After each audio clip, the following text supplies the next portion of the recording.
I decided to write this story because of some news I recently heard. A few hikers went missing near the Patuxent Research Refuge. Officially, they're saying it's the terrain, the weather, people getting lost like they often do. But I think it's something else. I know because I was there 7 years ago in those same woods, and I saw what they won't find in any search grid. I live in Oregon now. I haven't been back to Maryland since that weekend, and I haven't spoken to most of the people who were with me. We made an agreement, the 5 of us, that we wouldn't bring it up, that we'd get on with our lives and pretend it was nothing more than panic and exhaustion, tired, scared minds playing tricks on us in the dark. But at the time of writing this, people are missing out there, and I don't want to keep quiet anymore. It was October 2018, early in the month, before the leaves had really turned. I was 24 years old, working a nothing job in Silver Spring, living in a shared house with too many people. My friend Gabe had been planning a trip for a while. He was big into urban exploration then, always dragging us out to abandoned hospitals or closed down malls. But this time, he'd found something special, he said. Old infrastructure around the Governor's Bridge area, near the research refuge. Buildings that had been left to rot when they reallocated funding in the 90s. There were 5 of us going. Gabe and I had known each other since high school. The planner type. He always brought maps and backup plans for these kinds of trips. Christian came because he wanted photographs for some portfolio he was building. He was a skeptical guy and did not believe in anything that he couldn't document, which should tell you something about what happened later. Terry was the one who kept everyone's spirits up. He told stories and jokes in equal rates. And Matthew, who I didn't know very well then, but who turned out to be the most sensible among us. A quiet guy. Competent, though. The plan was simple. Friday evening, drive out, camp somewhere in the woods near the refuge boundary, spend Saturday exploring the abandoned sites, then pack up Sunday morning. We found a spot off an old road, maybe a quarter-mile hike in. It was isolated, but not in a dangerous way. We could hear the occasional car in the far distance. Setting up camp took an hour. Gabe had insisted on proper gear, good tents, a decent cooking setup. By the time we had everything ready, it was fully dark. We built a fire and cooked some sausages, and we drank beer. It all felt exactly like it was supposed to feel. Like freedom, like we were getting away. It was Terry who brought up the Goatman. "You know, we're in Goatman territory," he said, poking at the fire with a long stick. He had that grin he always got when he was about to wind someone up. Christian groaned. "Not this again." "What's the Goatman?" Matthew asked. "A local legend," Christian said, before Terry could answer. "Creepypasta before creepypasta existed. Some guy with an axe who supposedly attacks teenagers in cars." "It's more than that," Terry said. He was enjoying this. "It's from the 70s, around Beltsville mostly. Some kids parking on Lover's Lane hear this sound, like metal dragging on the road. Then something hits the car. They drive off, screaming, and when they get to a gas station, they find axe marks in the roof. Deep ones. And hair, too. Thick, brown hair. Goat hair." "Bullcrap," Christian said. "Probably," Terry agreed. "But there's a lot of stories from around here. Things people saw near the Agricultural Research Center. Some folks said it was an experiment gone wrong. Half man, half goat. Others said it was older than that. Something that lived in these woods before there were any research centers at all. And now it wanders around with an axe attacking horny teenagers," Christian said. "Very plausible." We laughed. Even Matthew laughed. It was the right kind of story for a night in the woods. Scary enough to give you a little thrill. Stupid enough that you didn't actually believe it. The fire burned low. We talked about other things, and then around midnight, we turned in. I remember that first night because of how normal it was. I slept fine. If I heard anything unusual, I just don't recall it. The woods were dense and the sounds carried in a weird way. Sometimes you'd hear something that seemed very close that was probably half a mile away. But that's just how the woods are. That's just darkness and your ears adjusting. Saturday morning was clear and cold. We had coffee and instant porridge. Then we broke camp partially. We left the tents up, but secured everything else. Then we headed out to explore. The old sites were better than we'd hoped. There were these concrete bridge supports covered in graffiti, and a crumbling park service building with the roof collapsed in. There were equipment sheds with rusted machinery still inside. Christian was happy, taking photos of everything. We climbed things we probably shouldn't have climbed, and explored buildings we probably shouldn't have entered. It was exactly what we wanted, and why we came out here in the first place. By late afternoon, we were hiking back towards camp, following this trail along the refuge boundary. That's when Christian spotted it. A building set back from the path, barely visible through overgrowth. An old research station, he thought. He wanted to photograph it before we lost the light. "We should head back," Gabe said, checking his phone. "It'll be dark in 40 minutes. 20 minutes, Christian said. "Just let me get some shots. This is perfect." We debated it. In the end, we went. It was close enough, we thought. We could make it. The station was half collapsed, concrete walls thick with ivy and moss. It looked like it had been abandoned for decades, though it couldn't have been. The refuge had only been established in the 30s, and this building looked more modern than that. 2 stories, or what remained of them. Windows like empty eye sockets. "Great light," Christian said, already framing shots. We poked around while he worked. The building was more intact than it looked from outside. You could still get into some of the ground floor rooms, though the upper level was basically gone. There was debris everywhere, broken glass, chunks of concrete, water damage, animal droppings. Matthew was the one who mentioned the smell. "Something died in here," he said. He was standing near a doorway that led deeper into the building. "It smells wrong." He was right. It was that wet fur smell, thick and organic, mixed with something sharper. I didn't want to go closer, but Christian did, camera raised. "Jesus," he said, and stopped. We crowded behind him. The room beyond the doorway was larger than the others. Might have been a laboratory once, and there was evidence someone had been living there, or something had. Not a homeless camp, it wasn't that. There were no sleeping bags or discarded food containers, no needles or bottles. What there was, though, there were bones. Animal bones. Too big for rats, but too small for deer. They almost looked arranged somehow, though I couldn't tell you the pattern. They were piled in corners, broken open for the marrow, and hair, clumps of it, matted and dark, stuck to the walls and scattered across the floor. The walls themselves had marks in them, deep scratches in the concrete, gouged out like something had been sharpening claws. We should go," Matthew said. Christian was still taking photos, but his hands weren't as steady as they were before. "We should go right now," Matthew said again. That's when I noticed how dark it was getting.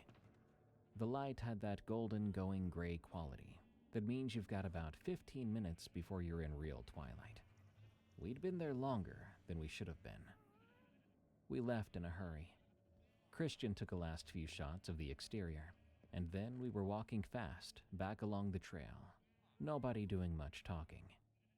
The woods were getting that pressed-in feeling they get at dusk, when all the space between the trees seems to shrink. Everything felt closer than it was before. Terry made a joke about us running away from nothing, but it fell flat, and we walked faster. I started to feel something then, like I was being watched. I sensed that something was very wrong, that you can't name, but your body understands perfectly well. I kept wanting to look behind me, but I didn't. None of us did. I think because we all sensed that if we looked back, we might see something we didn't want to see.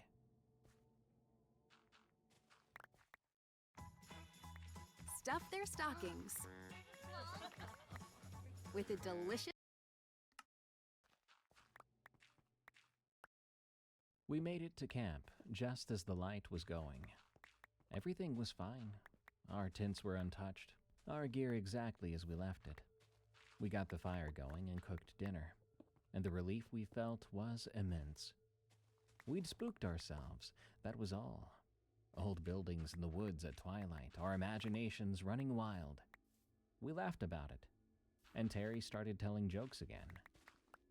But that smell came back after full dark. Matthew was the first to notice. He went still with his fork halfway to his mouth, just listening. And then he sniffed. "Do you smell that?" We did. It was the same smell from the station. Wet fur and rot. But stronger now, much, much stronger. And it wasn't coming from one direction. It seemed to move around the edge of our camp, circling just beyond where the fire could reach. "Maybe there's a dead animal nearby," Gabe said. Then we heard the movement, heavy footfalls in the underbrush heading north. We all grabbed our flashlights and shined them at the trees. The beams cut through the dark, illuminating trunks and branches, but nothing else. But something was definitely out there. For maybe an hour, we heard it moving around us, always staying just out of sight. There were branches snapping and that heavy tread. At one point, there was a sound, like something large dragging against bark. We kept the fire going high. Not one of us thought we should go investigate. Nobody suggested leaving either, though. Hiking out in the dark seemed worse than just staying put, staying together. That's when Terry freaked out. "Did you hear that?" He stood up, staring out into the woods. "Holy crap, someone just called my name." "I didn't hear anything, Terry," Christian replied. "No, man, that was Amy's voice." Amy was his girlfriend. She was back in Rockville, nowhere near these woods. "That was definitely Amy." We sat there in silence. The fire crackled. I was about to tell Terry he was hearing things when I heard it too. "Grayson." My mother's voice, coming from the trees to the east, calling my name, the way she used to when I was a kid and dinner was ready. Gabe heard his sister, and Christian heard his father. Matthew heard his ex-girlfriend, the one who'd moved to California just a year ago. The voices all came from different directions, never the same place twice. They were perfect mimicries. They weren't recordings. There was too much life in them, too much personality. But they were wrong in some other way. There was something underneath them, something that made my skin crawl. None of us moved from that fire. Christian had his flashlight trained on the trees, sweeping back and forth. "This isn't real," he kept saying. "This isn't possible." Then his beam landed on something. It was between two oak trees, maybe 30 yards out, standing motionless. The light hit it for just a second before Christian jerked the flashlight away with a sound like he'd been punched in the gut. But I'd seen it. We all had seen it. Something was there, hunched forward with massive shoulders, too wide for a normal man. But the head was what really stuck out, a silhouette with horns curved and thick, and a jutting snout. The eyes reflected back, bright and flat, utterly without anything I'd call consciousness. In the blink of an eye, it was gone. Christian's flashlight was shaking so badly by then, the beam was practically useless. "We need to leave," Terry said. "We need to get to the cars right now." "It's a quarter mile in the dark," Gabe said. "Through the woods, with that thing out there. We can't stay here." "We can't go either." We argued about it, voices rising. Eventually, we decided we'd stay together by the fire until first light, then pack up fast and leave. We had weapons of a sort. A camping hatchet, knives, heavy mag lights. We'd keep the fire big. We'd take turns watching. It was only a few hours until dawn, right? And that was the longest night of my life. This thing circled our camp continuously. Sometimes we'd see movement in the darkness, just at the edge of what we could perceive. Sometimes we'd hear it, with its heavy breathing like bellows and the snapping of branches. Once, around 2 a.m., we heard something that sounded like laughter, low and thick and absolutely inhuman. But it was certainly laughter. The voices continued intermittently. People we knew, people we'd loved, calling our names from the dark, asking us to come see them, telling us they were hurt, that they needed our help, and to come quick. But we didn't go. We huddled by that fire, and we fed it everything we could reach without leaving the light. Around 4 a.m., everything went silent. The sudden absence of sound was worse than the noise could have been. We sat there hardly breathing at all, waiting for something to happen. But nothing did. Minutes passed, and the fire crackled. Far away, a real animal, a raccoon, I think, began to move through the brush. "Maybe it left," Terry whispered. We weren't about to believe that. Dawn came slowly, the way it does when you've been up all night waiting for it. The darkness went gray, then lighter gray, then that pale wash that means morning is finally actually arriving. We could see the trees around us again, and we could see that there was nothing there. We were exhausted and terrified, but it was morning now. Time to pack up. Time to get the heck out. We moved quickly, taking down tents and shoving everything into bags without bothering to organize it properly. We were all so focused and in a hurry that we didn't really talk. We kept checking the woods, but in the daylight, everything looked normal. Just trees and forest. Nothing to be afraid of. I remember thinking as we finished packing that we'd made it through. That whatever that thing was, it was a creature of the dark. So now in the light, we were safe. Like it was some Hollywood monster movie with rules. I also remember thinking we'd just have to make it to the service road, to the cars. Then this would all be over. But I was very, very wrong. We threw everything into the bags without care for organization. Tent poles jabbed through fabric. Sleeping bags went in still half-stuffed. Nobody spoke except to say things like, "Got it," or "Ready." We moved as a unit, constantly checking the trees around us, though in the morning light there was nothing to see. The hike out felt longer than a quarter mile. None of us wanted to be last in line. We kept bunching up and practically walked on each other's heels. Eventually, we forced ourselves to spread out a bit, but then we ended up bunching up soon after. Still, the woods were just woods in the daylight. There was bird song and sun coming through the leaves, a chipmunk scattering away from the path. Normal, so beautifully normal. Terry tried to lighten things up halfway through. "So that's it for camping, right? We're all in agreement? Next trip is somewhere with room service." It got a weak laugh. Christian and Gabe started discussing what we'd actually seen, or what we thought we'd seen. The silhouette, the horns. It could have been a deer, Christian suggested.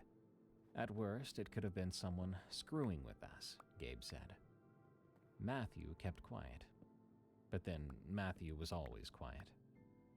We reached the service road, and there were the cars, exactly where we'd left them. Gabe's SUV and Christian's sedan, covered in pollen and tree debris, but otherwise untouched. The sight of them was absurdly reassuring. Metal and glass and modernity. We loaded the gear quick, shoving bags into trunks and back seats. I remember that moment clearly. We were about to get in. I had my hand on the door handle of Gabe's SUV, and I felt that wash of relief too. We'd made it, and whatever that thing was, it was behind us now. We would just drive away, and this would become one of those stories you tell at parties, embellishing it a little more each time, until even you're not sure what really happened. I then did a mental count of the gear, making sure we hadn't left anything. Tent, sleeping bags, cooking equipment, cooler. Then I counted the people. 5. Gabe, Christian, Terry, Matthew, me. 5. That was right. That was the number that had come out here on Friday. But something was wrong. I stood there with my hand on the door handle, trying to figure out what was bothering me. Sleep deprivation, I told myself. Stress. We'd been up all night, scared out of our minds. Of course I felt strange. "Hey, you good?" Gabe asked. "Yeah," I said. "Just tired." We split up between the cars. I rode with Gabe and Terry. Christian and Matthew took Christian's sedan. We'd caravan out, Gabe said, sticking together until we hit the highway. That old road was rutted and overgrown. Branches would scrape against the windows. It took about 15 minutes of careful driving before we made it to pavement. Then another 20 minutes to the next route, heading north toward the Beltway. Normal roads, normal traffic. The world going about its business like nothing happened. Gabe suggested stopping for gas. We were all running low and nobody wanted to risk getting separated. We pulled into a station just south of Laurel, both cars side by side at the pumps. Everyone got out. The sun was fully up now, bright and ordinary. People were filling up their tanks and going into the convenience store for coffee and lottery tickets. I watched an old woman put air in her tires. "I need coffee," Terry said, "and a piss. Not necessarily in that order." We went inside, all 5 of us. Christian made a joke about how terrible we probably smelled. The clerk was a tired-looking woman in her 50s who didn't even glance up from her phone. I got some coffee and stood by the Kramer station, doctoring it with too much sugar. That's when I really looked at the group, at my friends. Everything seemed fine. Tired and rumpled, but fine. Terry was joking with Gabe by the chip rack. Christian was in the bathroom. Matthew was studying the cooler full of energy drinks with that focused look he got sometimes. But still, something was off. I couldn't place it. A mannerism? The way someone was standing? I kept watching, trying to figure out what my hind brain was screaming about. This holiday, Verizon is helping you bundle up incredible gifts and savings. You'll get the latest phone with a new line on My Plan, and a brand new smartwatch and tablet. No trade-in needed, even on our lowest price plan. That's 2 gifts for your family and 1 for you. Or 2 for you and 1 for someone else. Or 3 gifts for you.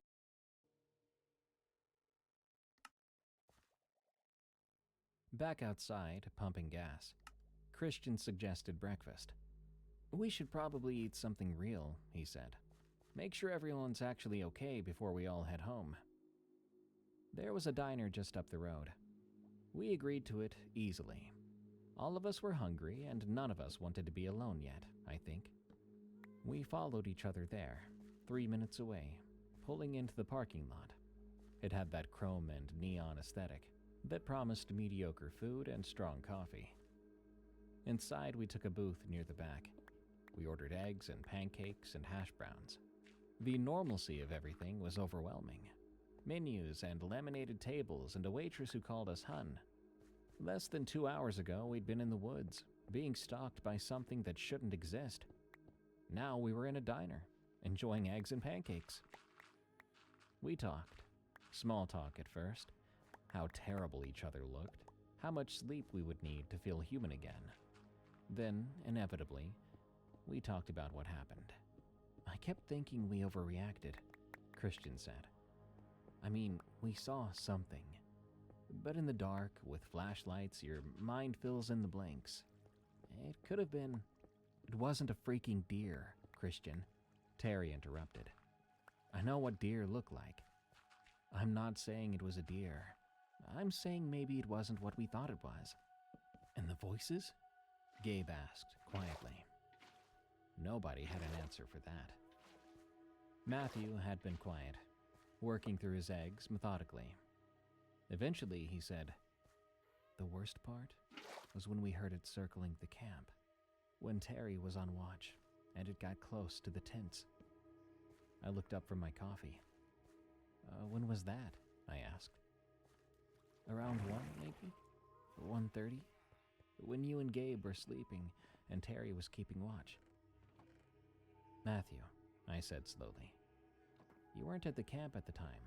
You went to get water from the creek. No, I didn't, he said, smiling. I was right there. No, you went to refill the bottles. You were gone for like 10 minutes. We were worried about you. The smile didn't waver. I think you're misremembering. I was there the whole time. I looked around the table. Gabe shrugged. He'd been half asleep. He hadn't seen. Christian looked confused, and Terry was frowning, trying his best to remember. Pretty sure you were there, man, Terry said to Matthew. But I knew Matthew had gone to the creek because I'd watched him leave myself. Watched him walk into the dark with the empty water bottles, terrified he would never come back. I looked at Matthew carefully now. Really looked. It was Matthew. Same face, same build, same clothes he'd been wearing yesterday. He even sat the same way and was slightly hunched over his food. Everything was right, but everything was wrong. Excuse me, I said, and I slid out of the booth. I headed to the bathroom. In the mirror, I looked like crap. Dark circles, pale skin, hair sticking up all over. I ran some water and splashed my face, trying to think more clearly. 5 people had gone into those woods. Me, Gabe, Christian, Terry, Matthew. 5 people were at this diner. The math was right. So why did I feel so wrong? I counted again. In the bathroom, me. At the table, 4 others. 5 total. That was correct. So why were my hands shaking? When I came back to the table, everyone was still eating and talking. I slid into my seat and just watched, trying to figure out what my instincts were screaming about. Matthew picked up his fork. I raised an eyebrow.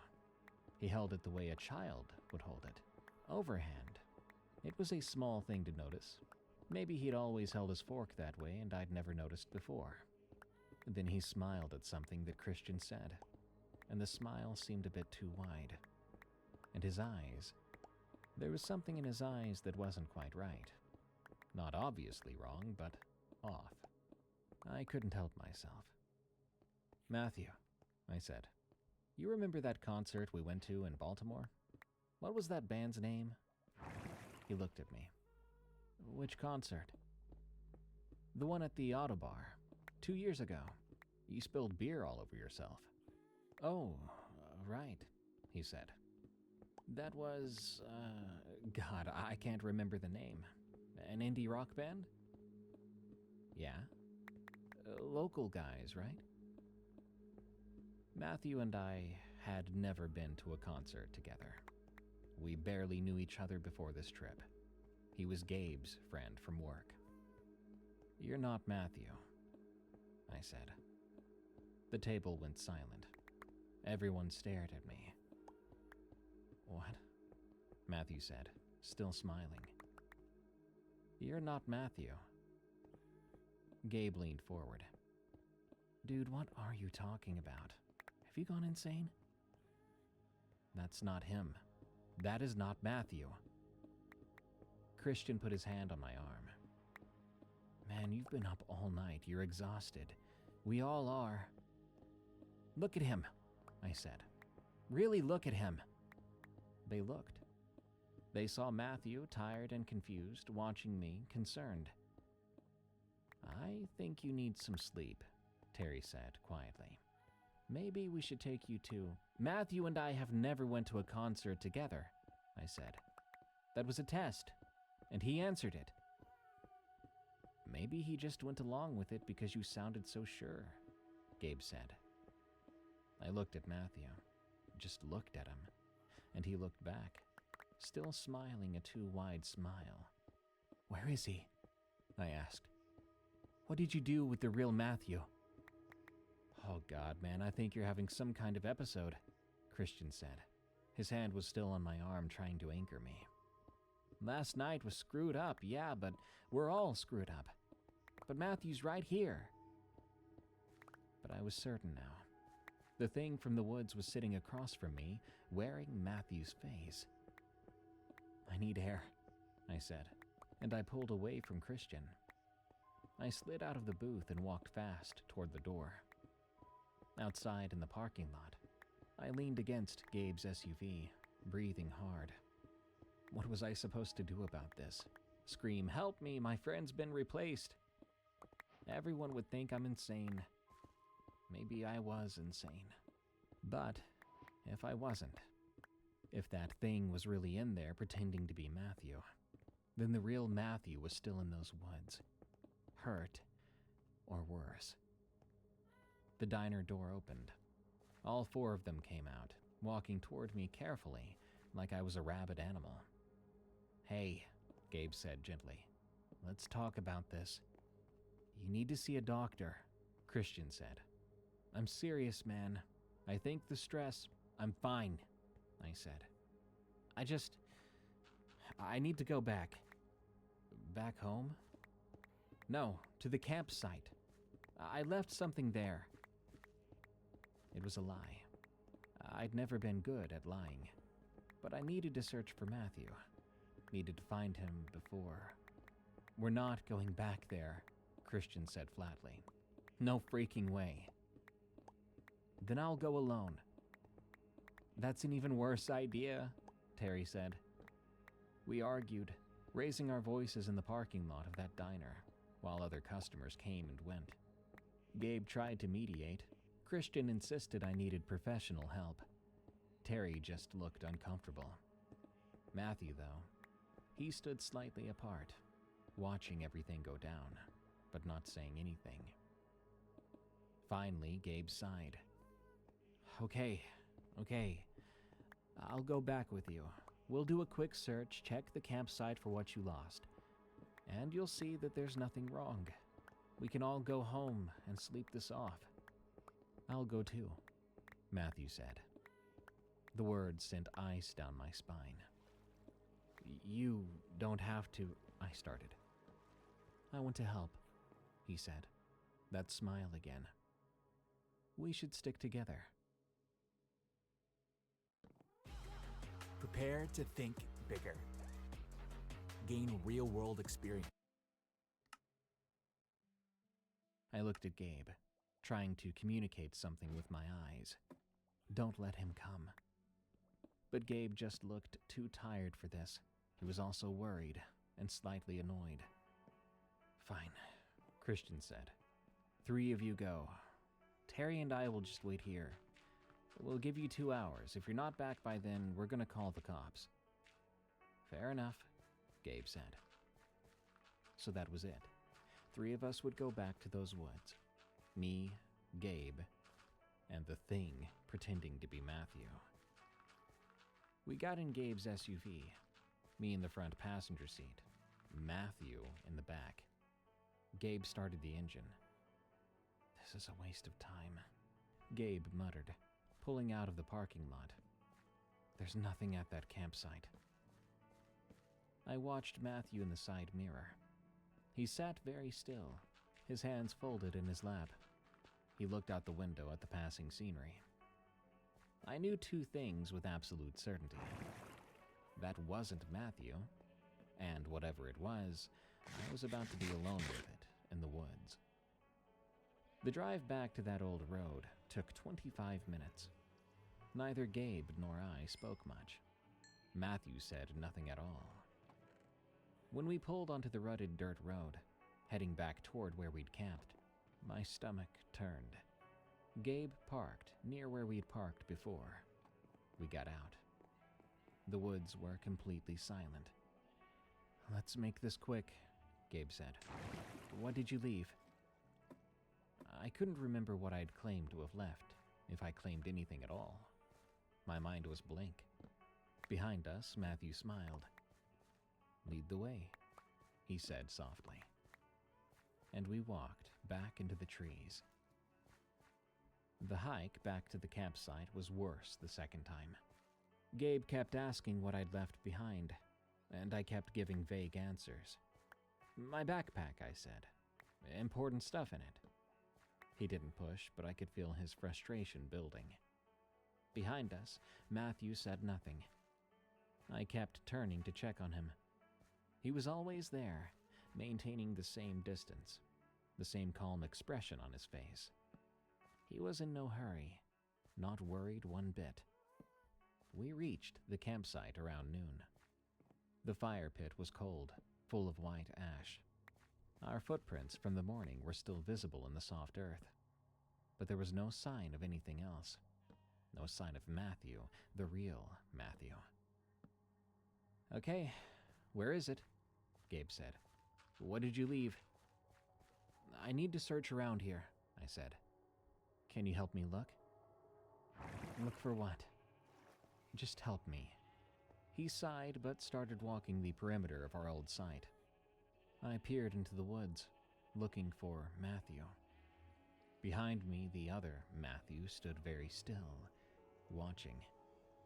"I'm gonna try further in," I said, pointing toward where we'd run from last night, toward where we'd seen the thing between the trees.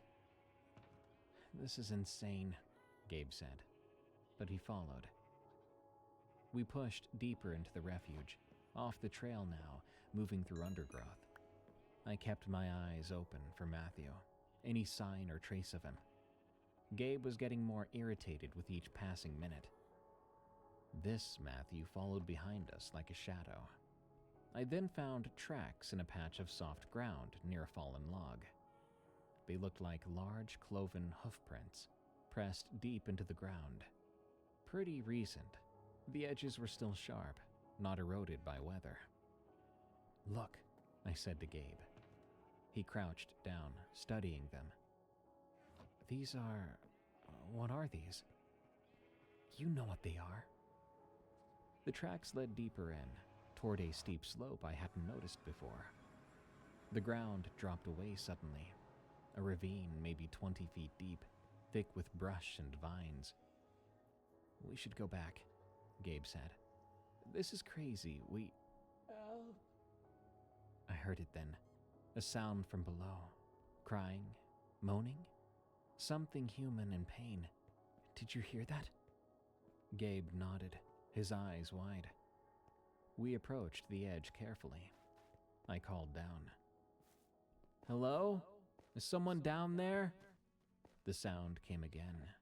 I was certain then it was human, and they needed help. "We have to go down," I said. "That's a bad idea. Someone's hurt down there." I found a spot where the slope was less steep, where exposed roots might serve as handholds. We started to descend without waiting for Gabe's agreement. Behind me, I heard him curse, then start climbing down after me. It was treacherous. Loose soil, roots that gave way under your weight, branches that scratched and grabbed. I slipped twice, barely catching myself. But I made it to the bottom, landing in ankle-deep leaf litter. The sound was closer now, to my left, hidden in heavy brush. I pushed through, and I found him. Matthew. The real Matthew. He was partially buried in leaves and debris, his leg bent at a bad angle, his face gray with pain and exhaustion. But his eyes were open and alert. When he saw me, something like relief flooded his face. Thank God, he whispered. I thought it would come back. Gabe crashed through the brush behind me, taking one look at Matthew and going completely pale. Jesus Christ, what happened? It took me, Matthew said. His voice was barely there. Last night, during my watch, I was away from the fire for a minute, getting water. Something grabbed me from behind and dragged me away. I couldn't scream. My leg. I looked up at the edge of the ravine. The other Matthew was standing there, looking down at us, not moving to help, not calling out to ask if we'd found anything, just watching. I watched as the figure's posture began to shift, subtle at first, the shoulders broadening, the spine curving forward, the proportions becoming all wrong. Gabe, I said quietly, look up there. He looked up, and he saw it too. The thing that had been pretending to be Matthew was dropping the pretense, its back hunched, head lowering, limbs extending.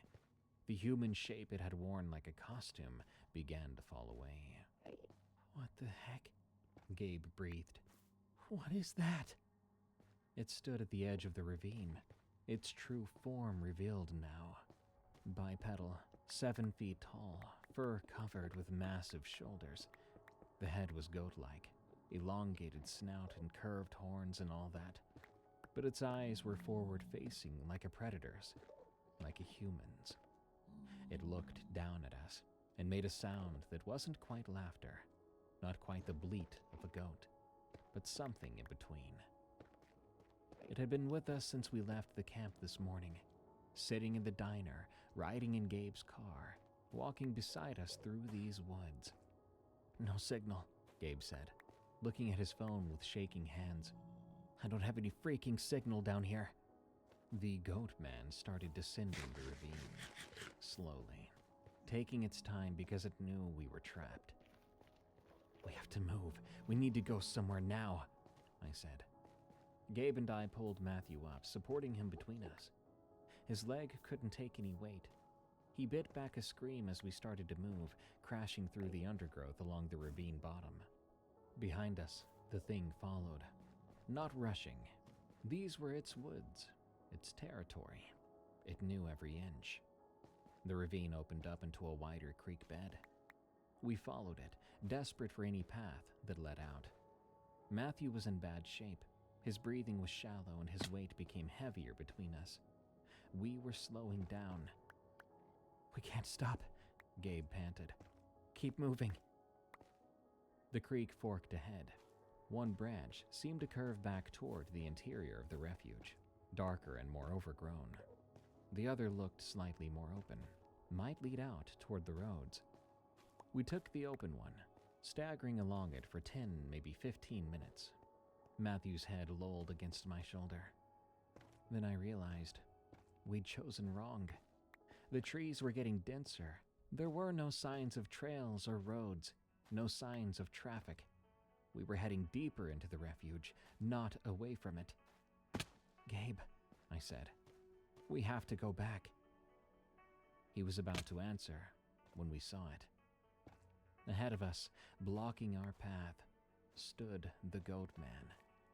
It had circled around, herded us deliberately. This wasn't a chase. It was a hunt, and we were prey that didn't understand that game. Put me down, Matthew whispered. Hide me. You need to do something. We're not leaving you, Gabe said. You don't have a choice. We lowered Matthew behind a fallen log, covering him with branches as best we could. Then Gabe and I grabbed what we could find, heavy branches, rocks, pathetic weapons against something like that. It watched us prepare, almost curious. Then it charged. I've been in exactly one fight in my life, a shoving match outside a bar when I was 22. This wasn't a fight. This was being hit by a truck. It crashed into Gabe first, taking him down hard. They went into the creek bed together, water splashing up. Gabe was screaming, trying to get his arms up to protect his face, but that thing was on top of him, impossibly strong, the goat head snapping down. I hit it with the branch I'd been holding, brought it down on its back with everything I had. The branch shattered, but it worked. The goat man turned its attention to me. It rose up from Gabe, pivoting with a fluid grace that something that big shouldn't have. Its eyes locked on mine. I could smell its breath, rancid and metallic. Something animal, something ancient. I could see its teeth. There were too many of them. It took a step forward. I stumbled back, tripping over a root, and I went down hard. Gabe tackled it from behind then. I don't know where he found that strength. He was bleeding from his face and chest, but he hit that thing with his full weight, wrapping his arms around its torso. "Go!" he screamed at me. "Get Matthew and go!" The goat man spun, throwing Gabe against a tree. The sound of impact was terrible. But Gabe held on, dragging the thing down, giving me the seconds I needed. It was the worst moment of my life. Worse than anything that came after. Because I ran. I pulled Matthew up, got him over my shoulder in a fireman's carry, and I ran back the way we'd came, leaving Gabe there, fighting something that couldn't be fought, buying us time with his life. Behind me, Gabe's screams cut through the woods until they stopped. There was only silence then, and then the sound of heavy footsteps. It was coming. I crashed through the underbrush, Matthew's dead weight nearly pulling me down with each step. My lungs were on fire, my legs were shaking, and still I ran. The creek bed, then the fork. Back the other way now, the way we should have gone in the first place. I couldn't hear anything over my own ragged breathing and the sound of branches breaking as I pushed through. Then I saw the trail, an actual marked trail with a wooden sign and a posted map. Signs of humanity, of order, of safety. I staggered onto it, nearly falling, caught myself on a trail marker. Matthew groaned against my shoulder. I kept moving along the trail, praying it would lead somewhere, anything but deeper into this nightmare. The trail was well maintained, gravel under my feet. It curved through the trees, marked with occasional signs. I followed it, because I had no other options. And I could feel it behind me. Not see it. It was staying just out of sight now, moving parallel to the trail through the trees. But I knew it was there. I could hear the branches shifting, and I could sense its attention fixed on us. The trail sloped upward.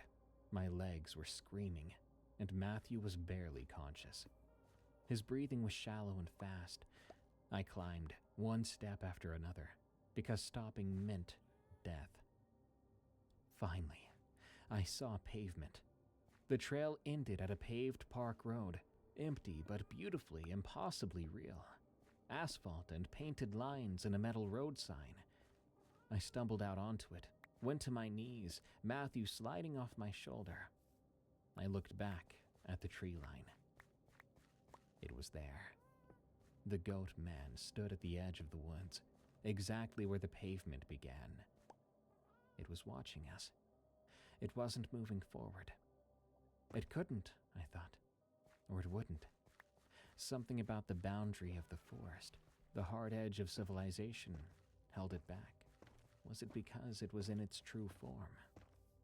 We stared at each other for a moment. Then it stepped backward into the trees. Like that, it was gone. I couldn't move. Matthew was unconscious beside me on the road. We'd gotten out, we had made it. But not Gabe. I heard an engine. I looked up to see headlights approaching. A park service vehicle came around the corner. The ranger inside slowed down as he saw us collapsed in the middle of the road. He got out. asking us questions I couldn't yet process.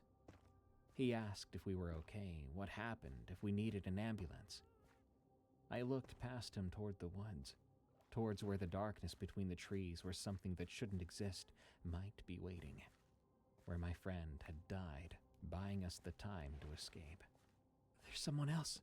There's someone else in the woods. We have to," I said. But even as I said it, I knew there was nothing left to find, nothing left they could do.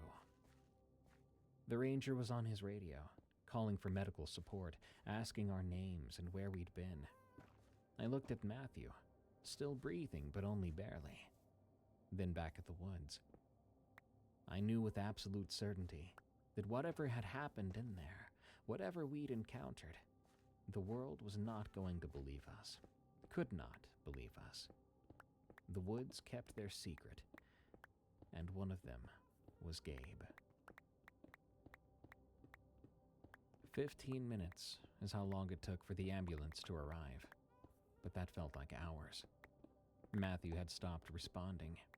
His breathing was so shallow, I wasn't sure he was going to make it. His skin was cold, like a corpse. "Shock," a paramedic said.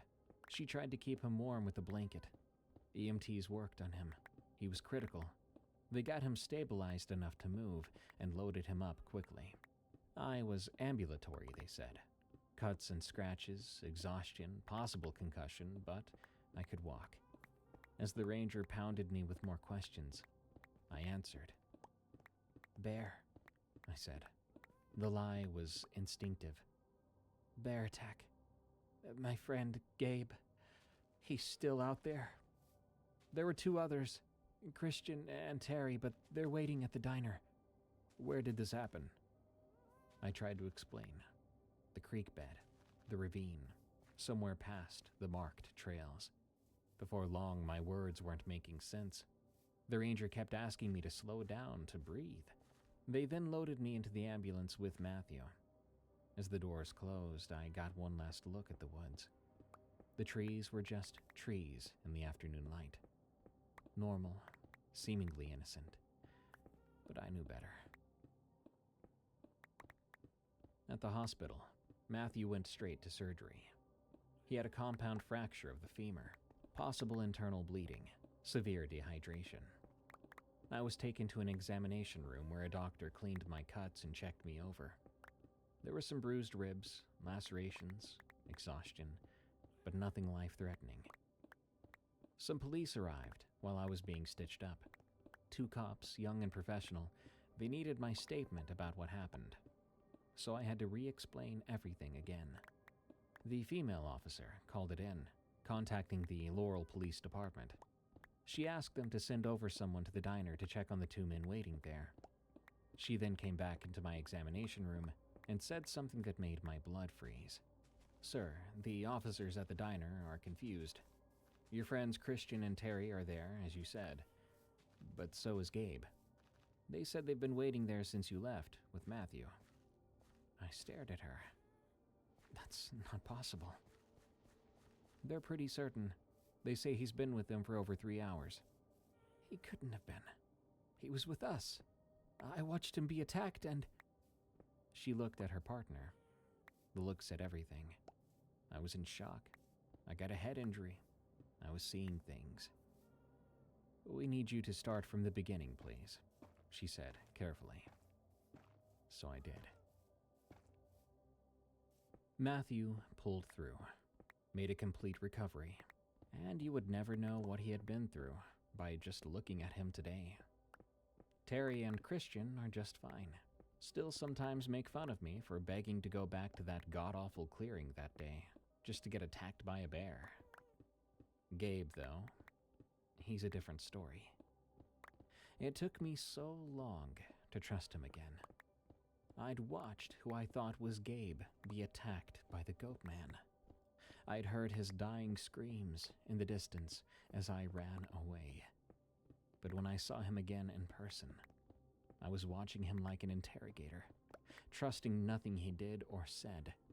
Unlike the fake Matthew, though, Gabe, even after weeks, did not behave strangely. There was nothing off. Nothing except the misaligned events in my head. Gabe had come with me, had drove us back out to the woods, didn't he? Or is the goat man able to warp your thoughts and your mind entirely? I struggled for some time. When such an important and traumatic event makes absolutely no sense in your head, it can make you feel depressed, even psychotic. Eventually, like Matthew, I pulled through in my own way. Now, Gabe and I are the friends we used to be. To the others, they thought I drove out with Matthew to go find something back at the campsite.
And that's the end of it.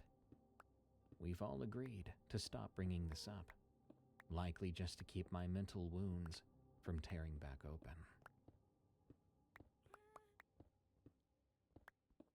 It's stories like this that give me hope that a creepypasta renaissance might one day be upon us. Well, that is if this story is fake.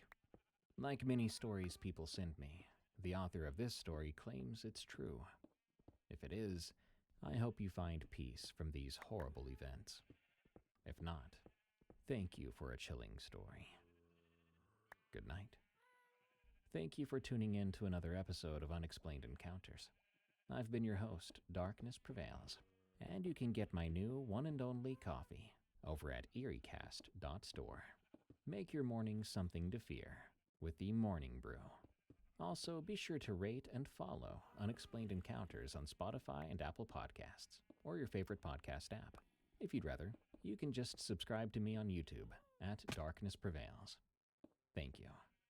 Till next time, everyone, stay safe out there and stay creepy, because this world is a strange one.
This might be the first time I've ever heard of a cryptid or unexplained creature allegedly leading to a small town's evacuation due to ongoing and escalating attacks. This story was sent to me, titled, "You're Not Going to Believe This," from Aspect 23, and it's rather disturbing. It details a skinwalker-like entity who seems to randomly appear in an unnamed small town. A police officer recollects his experiences and even his own encounters with the creature, leading up to a tragic climax. You see, this is the skinwalker that forced a town to evacuate.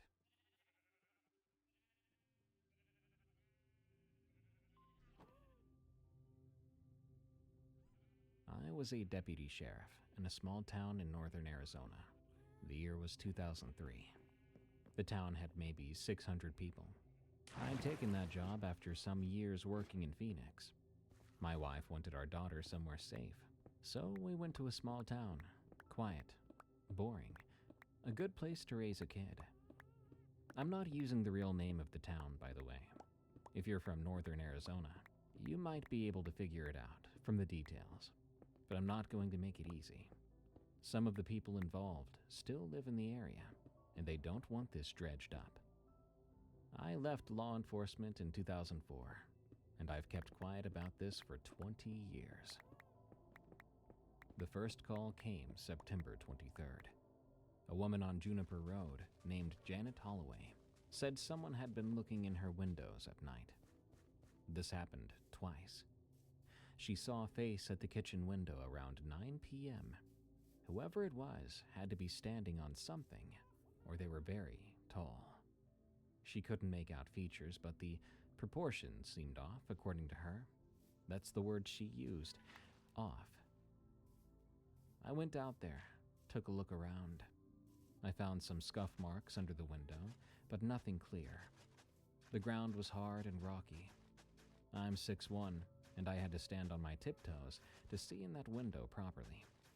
I told her to keep the lights on and call if it happened again. 2 more calls came in that same week.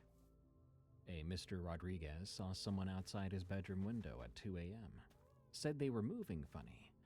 Thought maybe they were on drugs. His dog barked all night and would not go outside until the sun came up. Then the Bartleys. Same thing. A face in the window. Too tall, with strange proportions. Sheriff Dave and I talked it over. We wondered if it was kids messing around, or the aforementioned someone on drugs. We put out the word, told people to lock up. We thought this was something that would blow over. Small towns get like that sometimes. One person sees something and suddenly everyone's seeing it. But this didn't blow over. A few weeks later, there were livestock killings. Tom Dillon's chickens were first. A dozen of them were killed in one night, torn apart and left there. The wire on his coop had been ripped like paper. There were no clear prints, just smears. Then Barbara Fremont's goat. Same thing happened. Killed but not eaten. Then more chickens and rabbits. By the end of that month, there were maybe a dozen incidents. People started sitting out with rifles at night. One guy I knew, named Bill, guarded his coop 3 nights straight. The night he gave up and went inside, though, something got all 15 of his birds. It was like it knew. Like it was waiting for him to skip a night, to go back being comfortable. The sightings kept coming. Not just at windows anymore. Standing at the edge of yards out by the tree line, in the middle of the road. A guy named Brandon saw it at 3 a.m. Said it just stood there in his lane, watching him swerve around it. This Brandon was a practical guy, not prone to making things up or telling tall tales. He said it was 7 feet tall, maybe. Too thin, and very unnerving to look at, quote unquote. Everyone seemed to be describing it the same way. Very tall, oddly proportioned, moving as if they were on drugs. Nobody got a clear look at the face, though. It was always too dark or too far, or they were too scared to look. Again, I was still thinking drugs. Maybe some mentally ill guy living rough in the hills. Plenty of places to hide out there. I was not thinking anything else. Still, I wasn't sure what it was. Then came the call that changed things. Patricia Ames called 911 around midnight. I was home, off duty, but I had the scanner on like I usually did. Something about the way Patricia sounded made me get in my truck, even though I was not on call. Someone was outside her house, calling her name in her husband's voice, saying, Trish, come outside. Trish, I need you out here. She almost went. That's what scared her the most. She almost went outside because it sounded exactly like her Dan. Same tone and the same way he said her name. She was half asleep and thought he'd gone outside and needed her. But then she rolled over, and there was her real Dan, asleep in bed next to her. Then she heard it again. Trish, why won't you come outside? I need you. It was coming from right outside their bedroom window. She shook Dan awake, and they both heard it, his voice calling her name. But Dan was there next to her, awake now, hearing his own voice coming from outside. He grabbed his hunting rifle, and I got the call maybe 2 minutes later. I got there in 10 minutes. Every light in the house was on, every single one. Dan was on the porch with his gun, shaking. He's a big guy, a construction worker, with arms like tree trunks. He had also done 2 tours overseas. This was someone who was not supposed to get scared, not like this. But there he was, shaking like a leaf. Patricia was inside with their 2 kids, who they'd woke up and brought into the living room. She kept saying, "It knew his voice. Exactly his voice. How did it know? Why was it so close?" I searched over their property with my flashlight. Dan followed behind me with his gun. The house sat on about an acre, backed up to empty land and hills. Around back, under their bedroom window, I found prints. Barefoot, human-shaped, but not right. They were a bit too long, 14, about 15 inches from heel to toe. I wear size 11 boots, and these made mine look like a toddler's. The stride was wrong too, spread too far apart, like whatever made them was taking huge steps, as if they were on stilts, or its legs were twice as long as they should be. Or maybe that was the tale of how it moved, the way people said it moved wrong. Maybe this explained it. I took measurements with my tape measure, took photos with a digital camera the department had just gotten. One of those early ones, maybe 3 megapixels. But it was something, better than nothing. We tried to make plaster casts, but the ground was too hard and too rocky. The casts broke when I tried to lift them. We wound up following the prints toward the hills for maybe 50 yards. Dan stayed with me. Then the prints just stopped. Not faded or unclear, but stopped. Right in the middle of a clear patch of dirt, too. The last print and then nothing. It was like whatever made them lifted off the ground and just flew away. I stood there looking at that last print for a while. Dan was standing next to me, not saying anything until finally, "What the heck is going on?" But I didn't have an answer for him. We went back to the house. I told them to call if anything else happened, that we'd have patrols drive by every hour, and I made sure to tell them to lock their doors, maybe stay with family for a few days if they were scared. Patricia started crying then, and Dan put his arm around her. This one was hard to report, so I just wrote what I saw. The prints, measurements, photos, and I wrote what they said about the voice. Dave looked at it the next morning and didn't say much. He nodded slowly and filed it. We were out of our depth here, and I think we both knew it. This was not normal police work. This wasn't something they taught at the academy. We didn't sign up for any X-Files bullcrap. School started having problems around mid-November. The elementary and middle school shared a building, about 150 kids total. Kids had always walked to and from that school. But November came, and suddenly parents were picking up every kid, every day. The parking lot was packed at 3 o'clock. Even kids who lived only 2 blocks away were getting picked up. Miss Herrera pulled me aside at the grocery store one Saturday. She had taught Emily in 6th grade. She let me know that the kids were scared. They were telling each other stories in class. Some had seen things at their windows, or at the playground even, during recess. The teachers, of course, were scared too. You could see it in her face, in their faces. Parents would call every day asking what the school was doing about safety. The principal called an emergency meeting with Dave and me. He wanted to know if we should close the school, if the kids were in danger. We told him we honestly didn't know, but told him to keep the kids inside during recess and keep the doors locked. Don't let anyone out until a parent was there. Saying it out loud like that, it felt inadequate. My daughter Emily was 13. She was in the 8th grade now. Usually I couldn't shut her up at dinner, but she got quiet that month and wouldn't even talk about school, wouldn't talk about what was going on. My wife Carol said she wasn't sleeping well. I'd hear her up at 2 a.m. watching TV because she didn't want to be in her room alone. The sightings increased, almost nightly now. In town too, not just the outskirts. Between houses and parking lots, someone saw it on the church roof, and people started seeing more than one.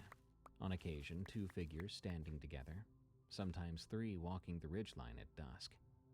Then the teenagers.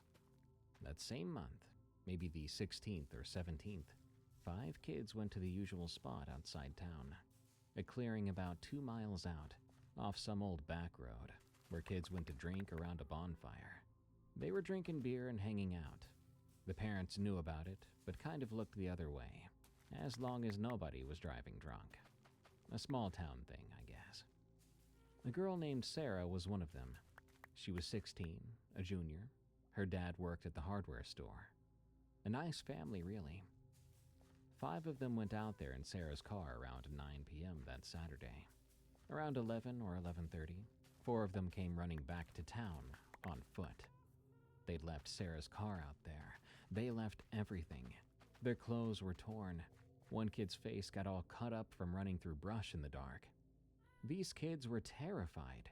Not drunk scared, not prank scared, but actually terrified. One girl was so shaken up, she was throwing up in the station parking lot. The night dispatcher called me, and I was over there in 5 minutes. I got their statements. They said something had chased them.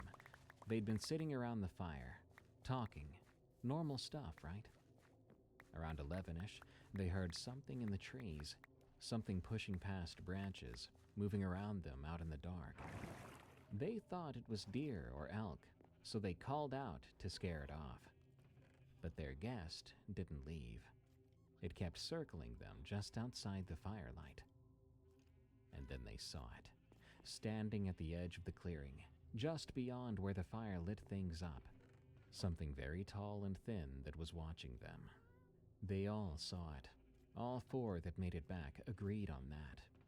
One kid yelled at it, threw a bottle in its direction, and that's when the thing took a step forward, just enough into the light, and that's when they all ran. A kid named Jake was at the back, and he could hear it behind them, crashing through the brush but moving too fast. Faster, he said, than an Olympic sprinter. He said it sounded like it was on all 4s part of the time, like a wild animal, but then upright again. The sounds it made, he couldn't describe them, just said they weren't right. But the thing is, Sarah wasn't with them. We got search and rescue mobilized. We had about 20 volunteers out there by 1 in the morning. It was a cold night, temperature in the 30s. We searched with flashlights and flashers, calling Sarah's name. We found the bonfire site around 2 a.m. The fire was still smoldering. We found Sarah's car, doors open, keys in the ignition. Their stuff had been scattered around, like beer cans and blankets in someone's jacket. We found Sarah's shoes, but no Sarah.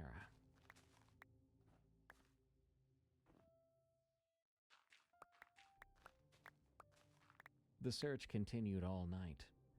We covered around a 3-mile radius from that clearing, but found nothing. The sun came up around 6:30. Dave called in state police for a wider search. I was exhausted, running on coffee and adrenaline, but we had to keep going. We had to find Sarah. And we did. We found her around 8 in the morning. She was walking along Highway 89, about 5 miles from where they'd been. She still was in her clothes from that night, jeans and a hoodie, but she was barefoot. I mean, her shoes were back at the campsite. Her feet were torn up from the asphalt and rocks.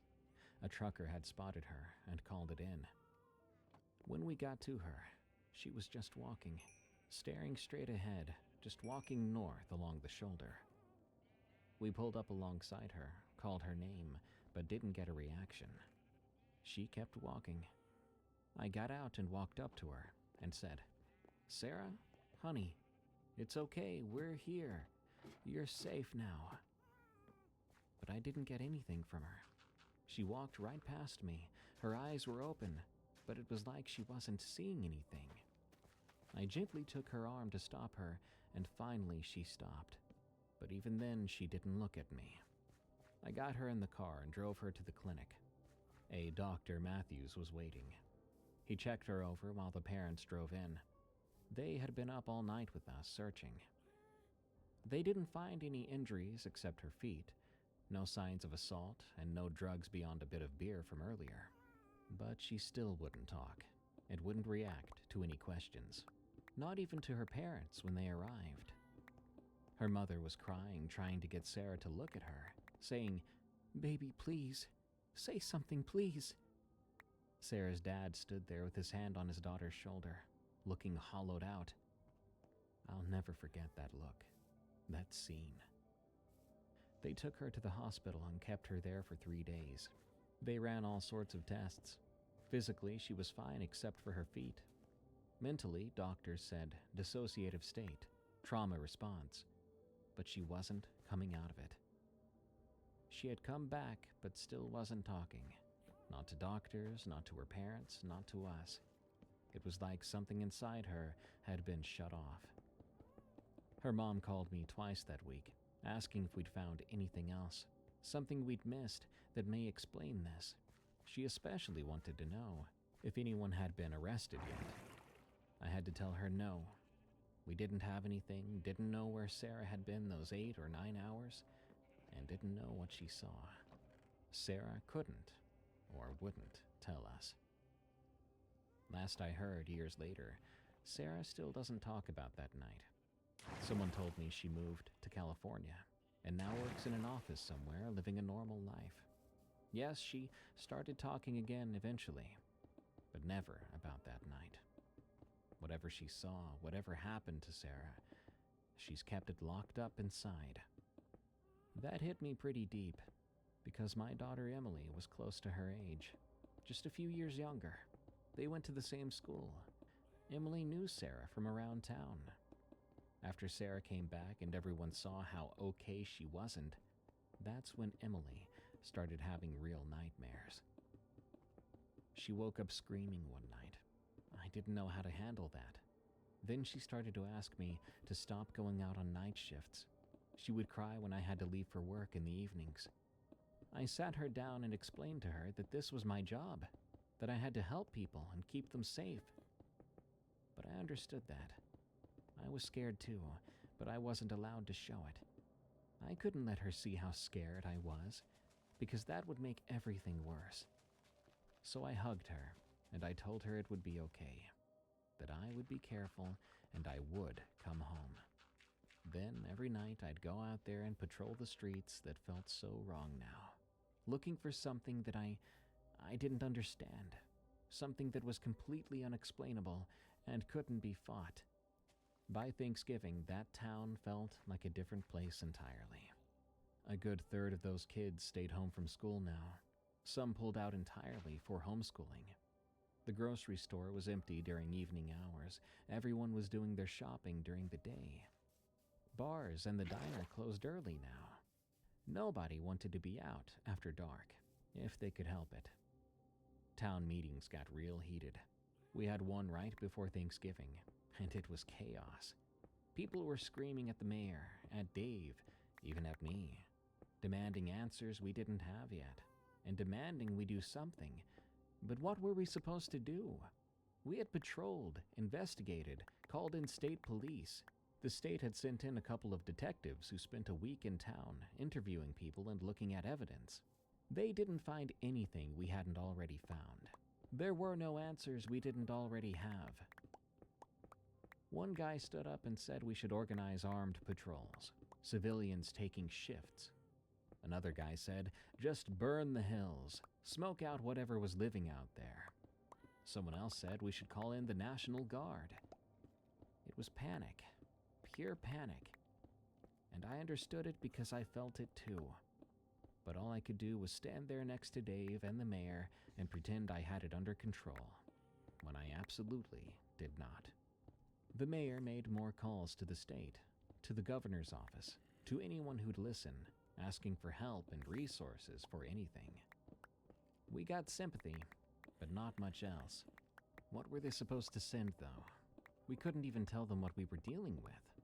A tall figure that might be multiple figures, that kills animals but doesn't eat them, that mimics people's voices perfectly and tries to lure them out of their homes, that runs on all fours and leaves footprints that just disappear. How do you ask for help with that? Who do you call? The sightings were happening almost every night then. The hardware store sold out of ammunition twice, sold out of locks and deadbolts too. The Navajo families in town wouldn't talk about it. We had about 30 people from the reservation living here for work. I'd known some of them for years. They were good people, but they shut down completely whenever I asked. Some left town in November and moved back to the reservation. The ones who stayed kept their families inside at night and didn't say anything. I kept on pushing. Finally, a guy named Thomas pulled me aside outside the post office. He even looked around, and then he said, "Keep your family inside at night. Just stop going out after dark unless you have to, and don't talk to it if you see it." Don't talk to it? If you see it, yeah, don't say anything, and don't answer it if it talks to you. Well, what is it, Thomas? He shook his tired-looking head. I can't say its name. I can't tell you, but it's very old and very angry, and it knows you're scared. That's as much as I can tell you. Keep your family inside. That was it. I wouldn't get more of an explanation. I went home and told Carol about my conversation with Thomas. She looked at me like I'd lost my mind. "We need to leave," she said. "We just need to pack up and leave." "Carol, I can't do that. I've got a job here." "What job? You can't even catch it. You can't protect anyone." That hurt, but she wasn't wrong. I just didn't know what else to do. I was deputy sheriff. This was my town. I couldn't just leave and abandon people. By December, maybe 40 or 50 people had moved away. Houses were sitting empty and businesses were closing. You'd drive through town at 6 o'clock, sundown by 5 in winter, and it was like a ghost town.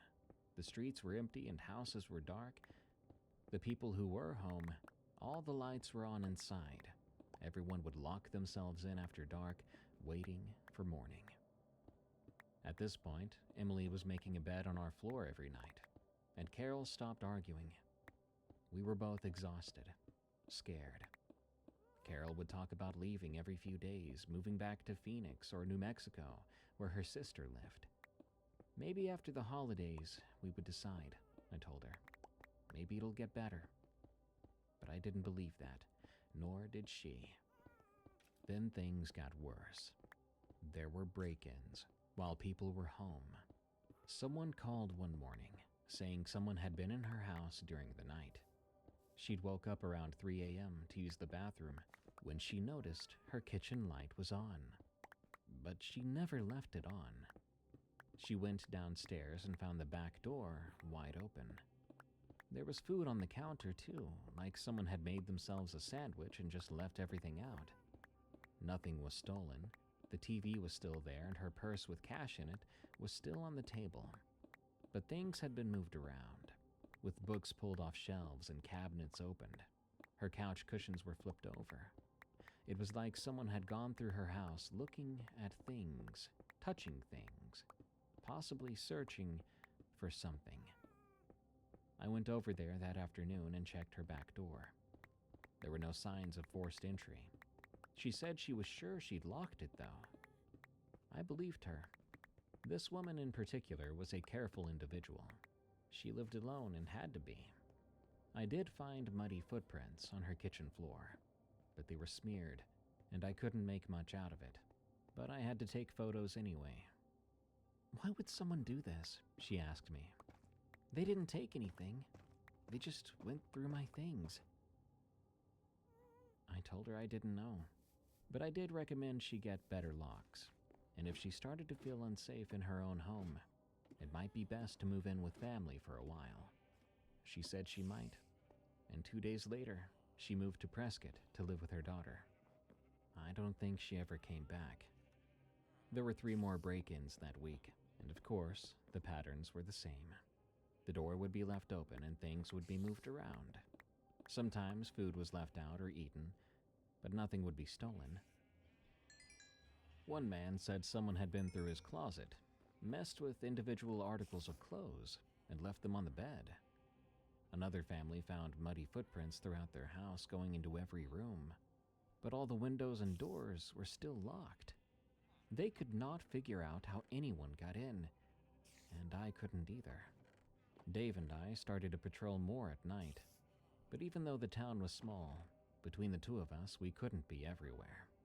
And honestly, I don't think it would have mattered. Whatever was doing this didn't seem to care if we were around or not.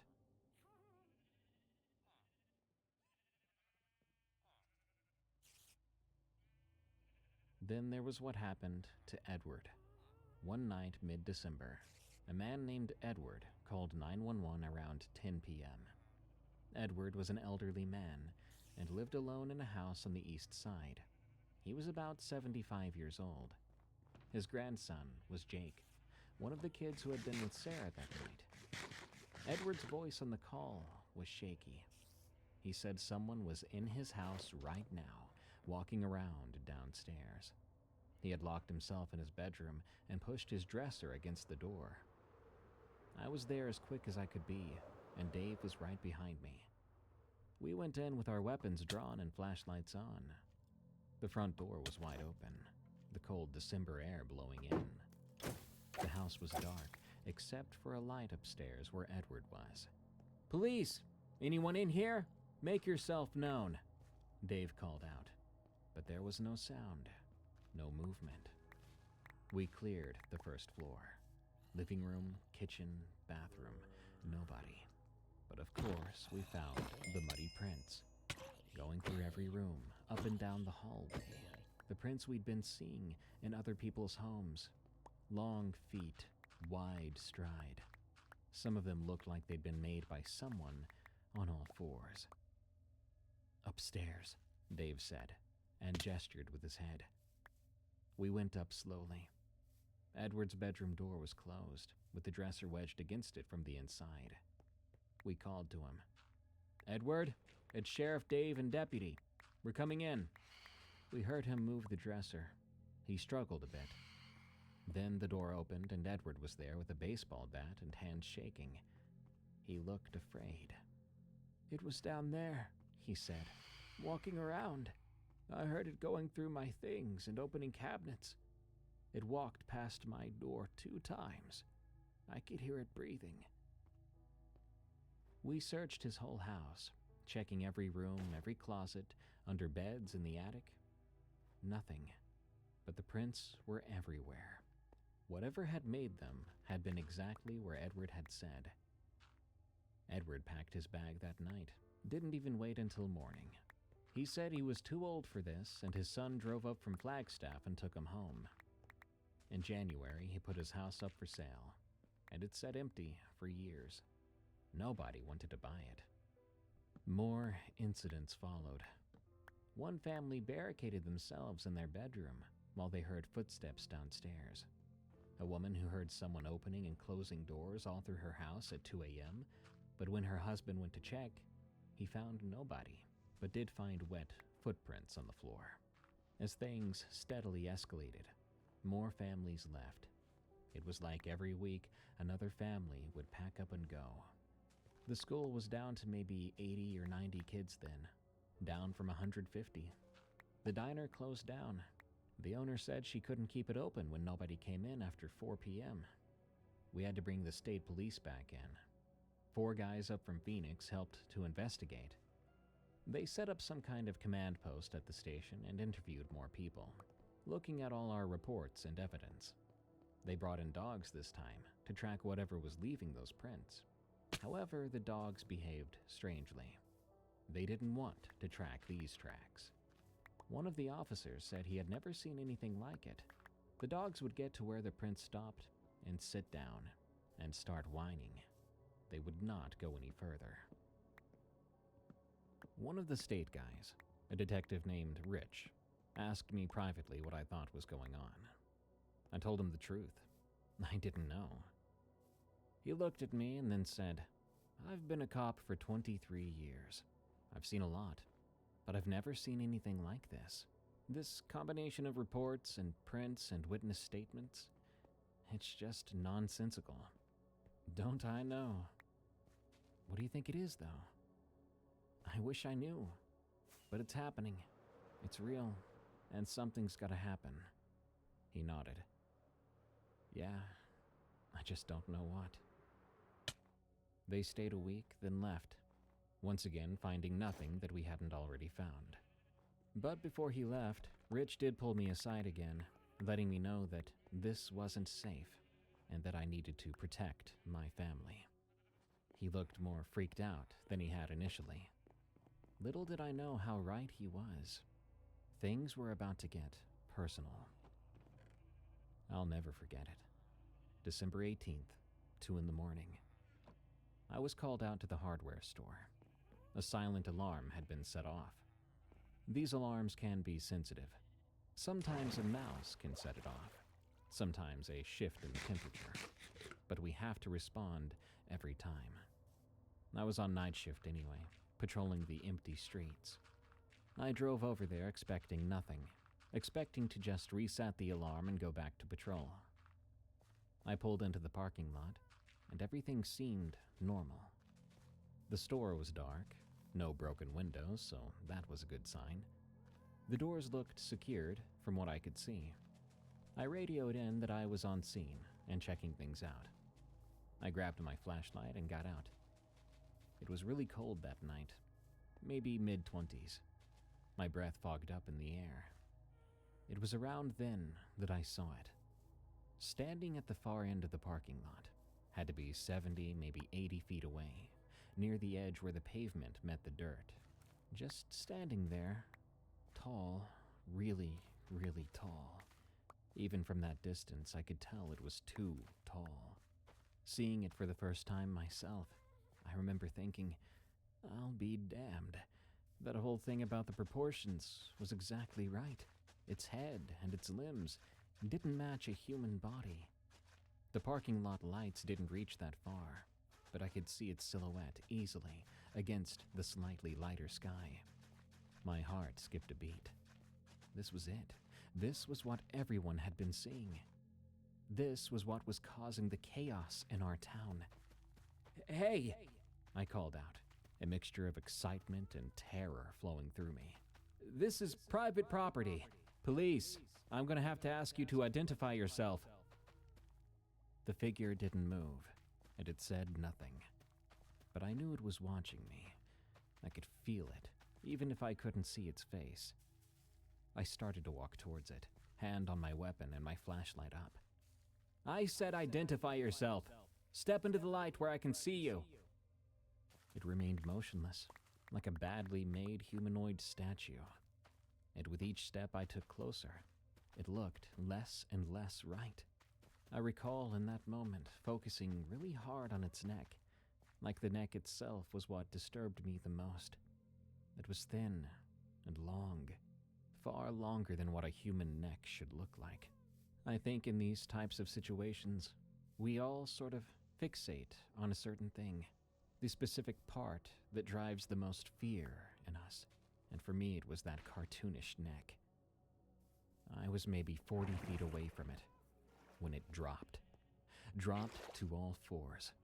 It just folded itself down like a lawn chair, and the way it moved, made me nauseous. And then it took off, in what was basically a superhuman crab crawl. It stuttered forward in these huge leaping bounds and covered maybe 100 yards in only a few seconds. In moments, it had disappeared into the darkness beyond the parking lot lights. And you know what I felt? I felt relieved. I was so thankful that when it moved, it didn't come towards me. Does that make me a coward? You have to understand. Something like that could move that way, there would be no running. And if it reached me, I don't know what I'd do. And there was no guarantee that my gun would have worked. I stood there with my flashlight, taking deep, heavy breaths. My hand was still on my gun, and my legs felt like jello. I'd seen it.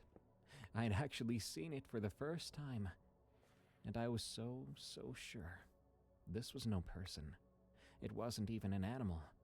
This was something that should not exist in our world. And I was and still am so certain of that. I slowly got back into my car, and I sat there for a minute. I was trying to calm myself down.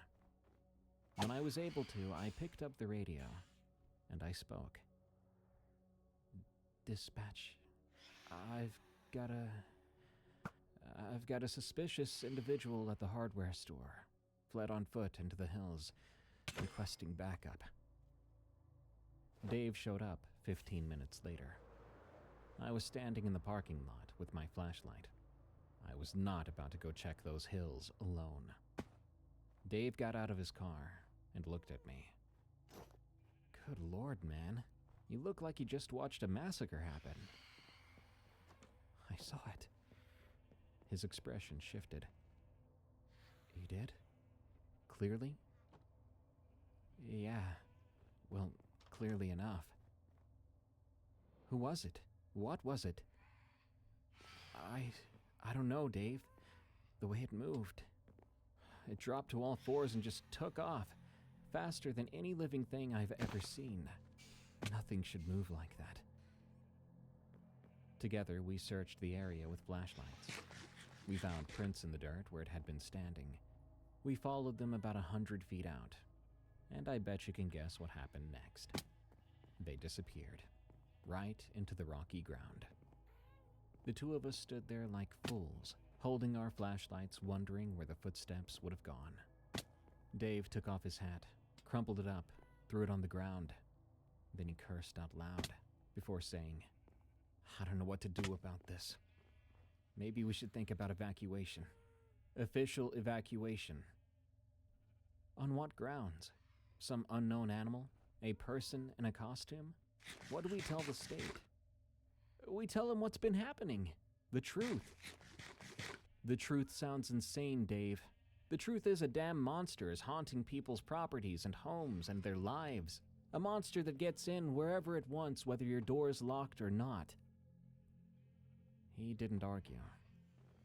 I think we both knew he was right, but we also both knew how that would sound. I went home that morning around 6 a.m. The sun was just starting to come up.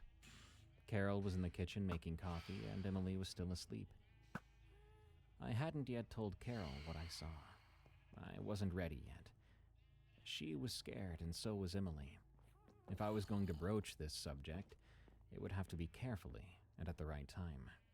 But I let it sit too long, because 1 week later, it came into my house.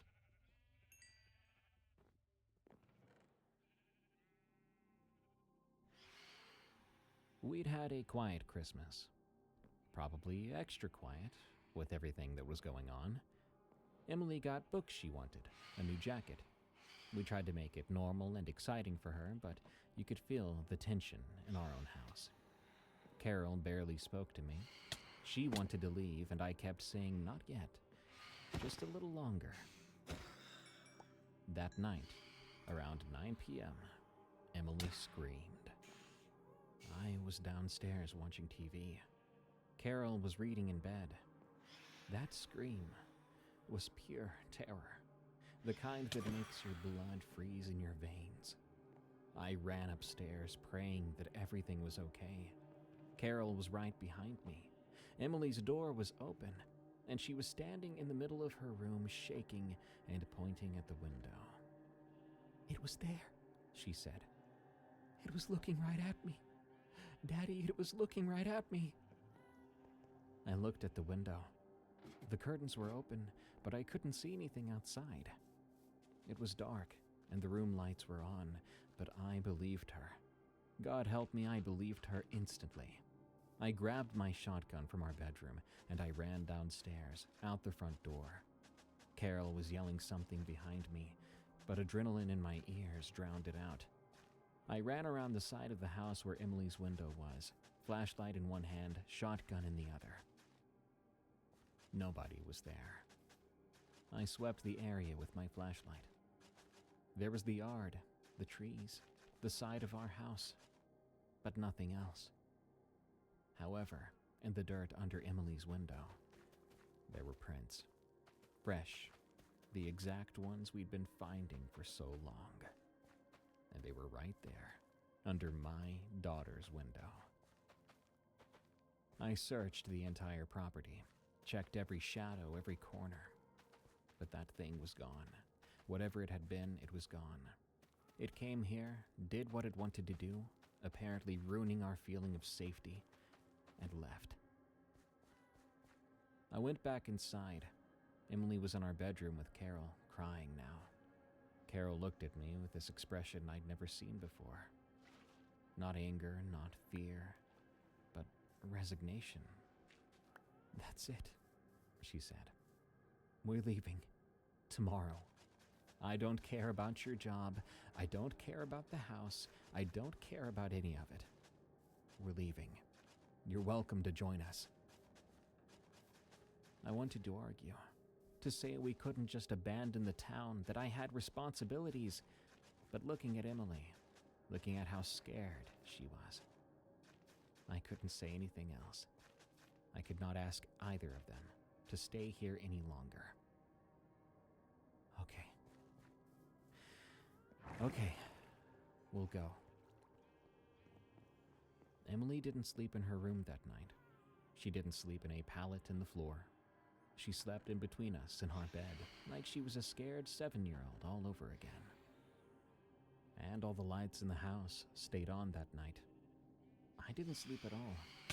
I lay there listening, with my shotgun on the floor next to the bed, waiting for a sound that didn't come. The next morning, I met up with Dave. I told him I had to take some time off, that I was taking my family away for a while. He didn't even try to argue. He said he understood, actually, that half the town was gone already, and he told me to stay safe. We packed everything that day, mainly the essentials. Carol had family in Nevada. Her brother lived in Henderson. We'd go there for now, figure out the rest later. Emily didn't even complain about missing school or her friends. She was quiet while we packed, and kept looking at her window like she expected to see it again. We loaded up the car one morning. Our neighbor came over to say goodbye, a man who had 3 kids of his own. He said, "Don't blame you. We're thinking about leaving too. This place just don't feel safe anymore." I looked at our house. We'd lived there 3 years. It was supposed to be our fresh start, our escape from the city. Now we were escaping from the escape. But all of us were thinking the same thing. All of us who were still here. We didn't want ourselves or our loved ones to end up being the first human victim, the first human death from this thing. We drove out of town around noon. Emily was in the back seat with her headphones on, and Carol was crying quietly, looking out the window. But I drove, and I didn't look back. Now, I didn't resign completely. Not yet. Part of me was hoping that things would get better, that things would calm down, but that was likely the guilt talking. There were people still there, people who couldn't leave, likely due to money or having nowhere to go. with the occasional old fart who thought they could battle it out, worst case scenario.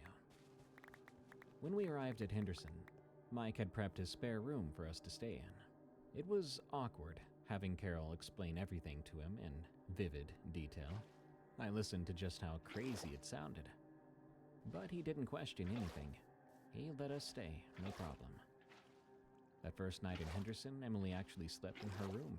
Well, the room Mike had set up for her. It made me feel so happy, seeing her able to sleep in a room alone again.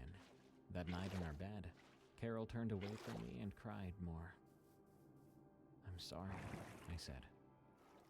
"It's not your fault. I should have gotten us out sooner. When Sarah disappeared or when the break-in started, I should have... You had a job to do. I understand that, but our daughter comes first." "You're right." After a long silence, Carol echoed Dave, and it stung. "What was it? What did that to our home?" "I don't know." I then explained the story I'd been putting off, about when I saw it at the hardware store. I carefully described what it looked like. That part in particular was something she needed to know. I called Dave every few days to check in. The situation was only getting worse, with more break-ins, more sightings. The things, because people were claiming to see more than one, were getting bolder. There were sightings in broad daylight at the edges of town, standing on ridges and watching people. By late winter, half of who was left in the town in fall were now gone. Dave told me, "You made the right call, man. Getting your family out. Guess I'll be doing the same, because my wife is begging me to leave." I told him that he should, but then he sounded like me, saying that someone has to stay, that we can't just abandon everyone. And I tried to tell him that that town was already abandoned, that if he stayed there too long, he would just end up a ghost. We'd been in Nevada for a few weeks when Dave called with news about a shooting. Nationwide is so much more than a great insurance company. They're one of America's largest financial services companies. Like how I'm more than just Peyton Manning. I'm also... I was trying to settle into normal life again. Emily was now enrolled in her new school, and Carol was looking for work. As I said, I was staying in contact with Dave. We probably talked on the phone every few days. Either he would check in with me or vice versa. The answer was usually things weren't getting better. But then Dave called late one night. Something had happened that changed everything. A guy named Robert had shot something trying to break into his home. Robert lived alone, out on the west edge of town, an NRA member and a veteran hunter. Around 2 a.m., he heard something on his porch, trying to open the door. There were heavy footsteps in the wood, then the sound of the door handle being worked. He'd installed extra locks after all the break-ins, reinforced the frame, and he had a shotgun ready next to the bed. Sounds familiar, doesn't it? He called 911 while whatever it was kept working at that door. The dispatcher stayed on the line with him. He heard it go around the house, heavy steps on the gravel heading around to the back. But his back door was less reinforced. He knew that's where it was going to try. He went to the kitchen, shotgun in hand, and saw it through the window. That tall figure was standing at his back door, doing something to the handle. He said later he didn't even think about it, didn't hesitate. After everything that had been happening, he wasn't taking any chances. He opened the door himself and fired. Center mass like he'd been taught. He said whatever it was, screamed. And that was the word he used, screamed, not yelling or shouting. Then the intruder took off, and it ran the same way I described it. Except Robert said it crawled like the thing from The Exorcist. He said he definitely hit it, said it actually reacted to the shots. Dave arrived 20 minutes later. Robert was on his porch with his gun, still loaded. He kept saying, "I hit it.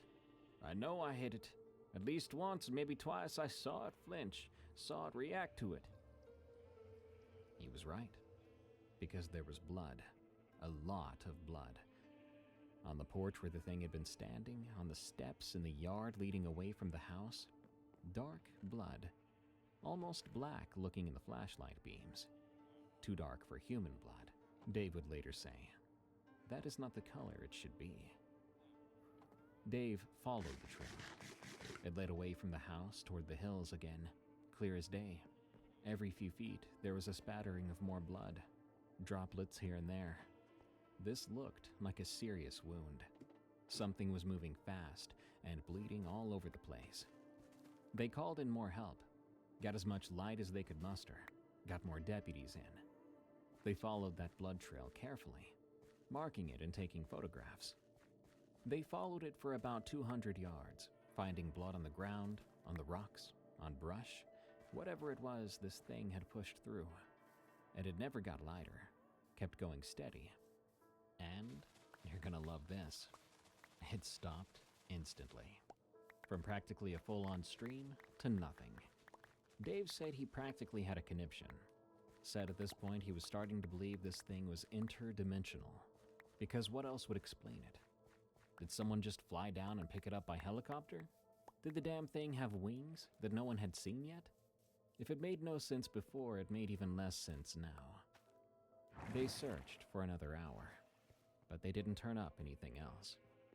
Dave told me on the phone the next day about this, mentioning that if something lost that much blood, was bleeding that profusely for so far, they should have found a body. They should have seen its footsteps, its gait, begin to alter. Dave called me one day sometime later.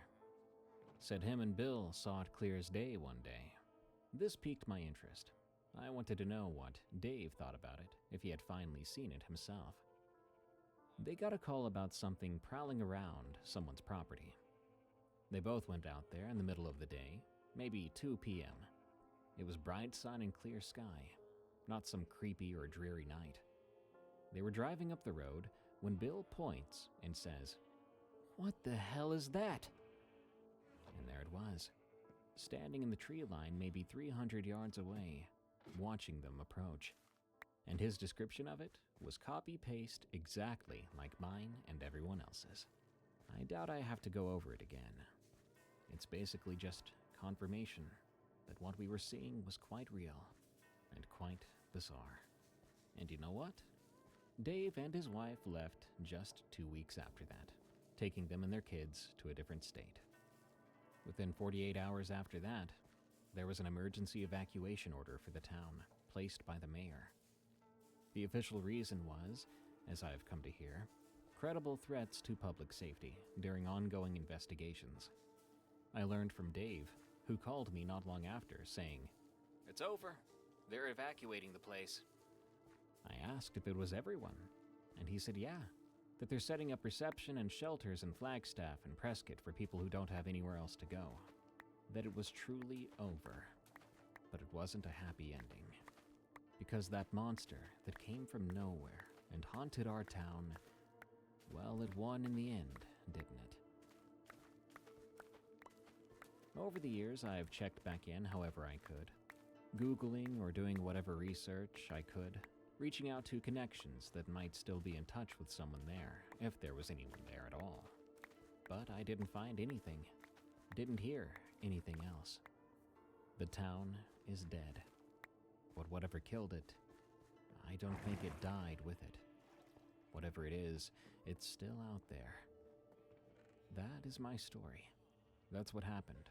You can believe it or not, I don't care anymore. I'm kind of just over all of it. Ready to just live a normal human life where boogeymen don't come out of the wilderness and destroy everyone's lives. I might be out of law enforcement now, might even be divorced. But you know what I'm not? I'm not dead, and I haven't let some boogeyman make my life a living hell.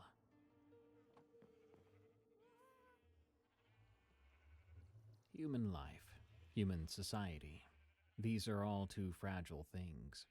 All it takes is one skinwalker-shaped wrench to wreck the lives of a multitude of innocent families and convert one small, wholesome town into a ghost town that no one remembers, or no one wants to. Just be careful that you don't step over the border into the remnants of such a town, or else you might get the attention of its one remaining inhabitant. Thanks for tuning in to Unexplained Encounters. I've been your host, Darkness Prevails. Sorry for the gap in these new stories. It actually is much harder to find, edit, and narrate these types of stories. I mean, if you're on YouTube, that is. If you're listening on the podcast, everything's still in order. By the way, did you know Tales from the Break Room now has its own coffee? Get your deliciously dark brew, morning brew, that is, over at eriecast.store today. Thank you. Till next time, everyone, stay safe out there and stay creepy, because this world is a strange one.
Subaru is the largest.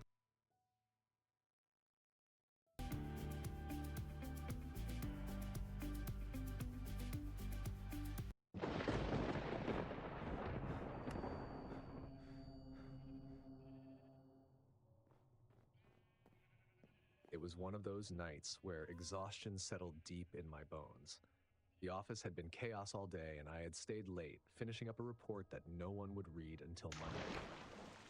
By the time I got to the subway station, it was nearly deserted, the eerie silence making the city feel wrong, like a clock that had suddenly stopped ticking.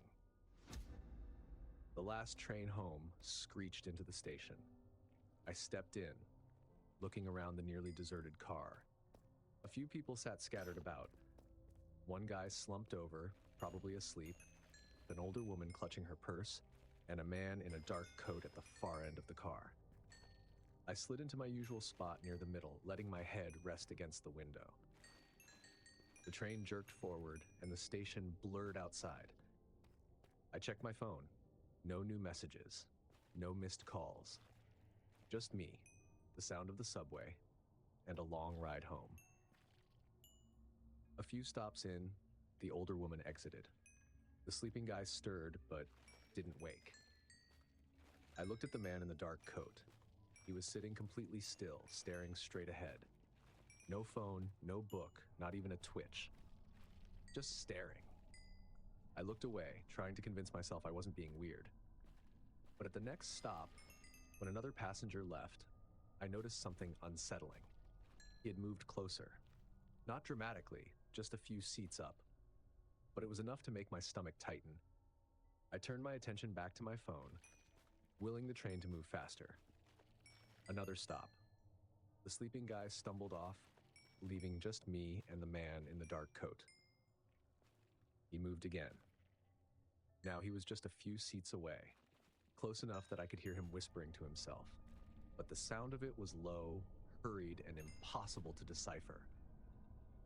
I gripped my bag tighter, eyes locked on the reflection in the dark window. I wanted to believe this was a coincidence, that he was just another tired commuter, but I could feel his eyes on me. The train lurched into the second-to-last stop. I had one more to go, just one. Then he slid right next to me. I flinched, turning sharply. He was staring at me now, his eyes wide and unblinking. Up close, he smelled of damp fabric and something stale, like old cigarettes. His lips moved again, but this time I heard the words. "I've been waiting for you." A chill shot through me. My pulse hammered, but I kept my face neutral. If I reacted, would he escalate? Was he armed? I had no idea. I just knew I had to get off the train. Now. As the doors hissed open, I bolted, not giving a damn if I looked crazy. I ran toward the stairs, hearing footsteps behind me. He was following. I didn't stop, didn't look back. I flew up the steps 2 at a time, my breath ragged. The second I reached the turnstiles, I forced myself to look back. He wasn't there. I scanned the platform. Nothing. Just the train pulling away, its lights flickering as it vanished into the tunnel. My hands were shaking. I took a deep breath, forcing myself to calm down. Maybe he had gotten back on the train. Maybe he had never followed me at all. But I couldn't convince myself I was safe. I walked home quickly, my keys gripped between my fingers. Every shadow seemed too dark. Every footstep behind me felt heavier than it should have. I double-locked my door and checked the peephole 3 times before finally convincing myself to go to bed. The next morning, I tried to put the whole thing behind me. Maybe he had gotten back on the train. Maybe he was just some creepy guy looking for a reaction. That's what I told myself.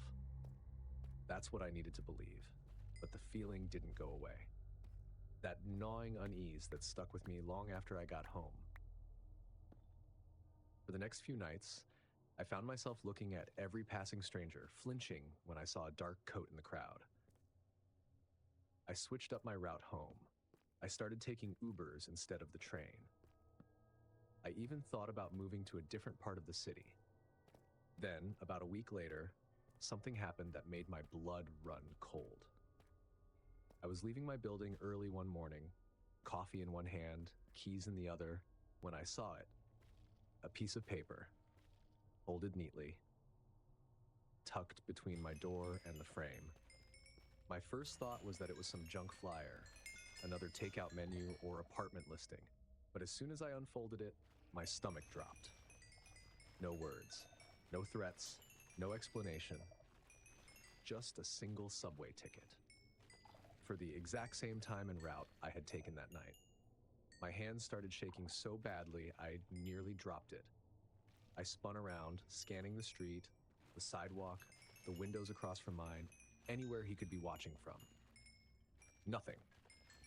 I stood there for what felt like forever, the city buzzing around me, normal, oblivious. People rushing to work, cars honking, life moving forward as if nothing had changed. But for me, something had. I wasn't imagining things. He had found me. I never took that train again. In fact, I started avoiding the subway altogether. It didn't matter how much longer the commute took. Being stuck underground with nowhere to run wasn't worth the risk. To this day, I still don't know how he found out where I lived. But I know this. That subway ride wasn't the first time he saw me, and I don't think it was the last.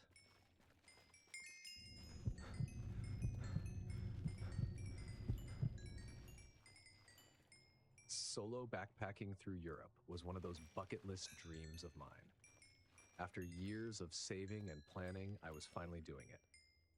By the time I boarded the overnight train from Vienna to Budapest, I had already been on the road for 2 weeks, hopping from hostel to hostel, exploring cities, meeting new people, and soaking in every moment.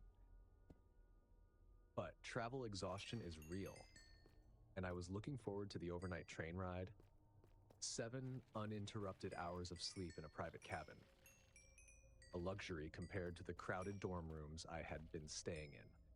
It was late December, and the train station in Vienna was quiet, the platform illuminated by a sickly yellow glow.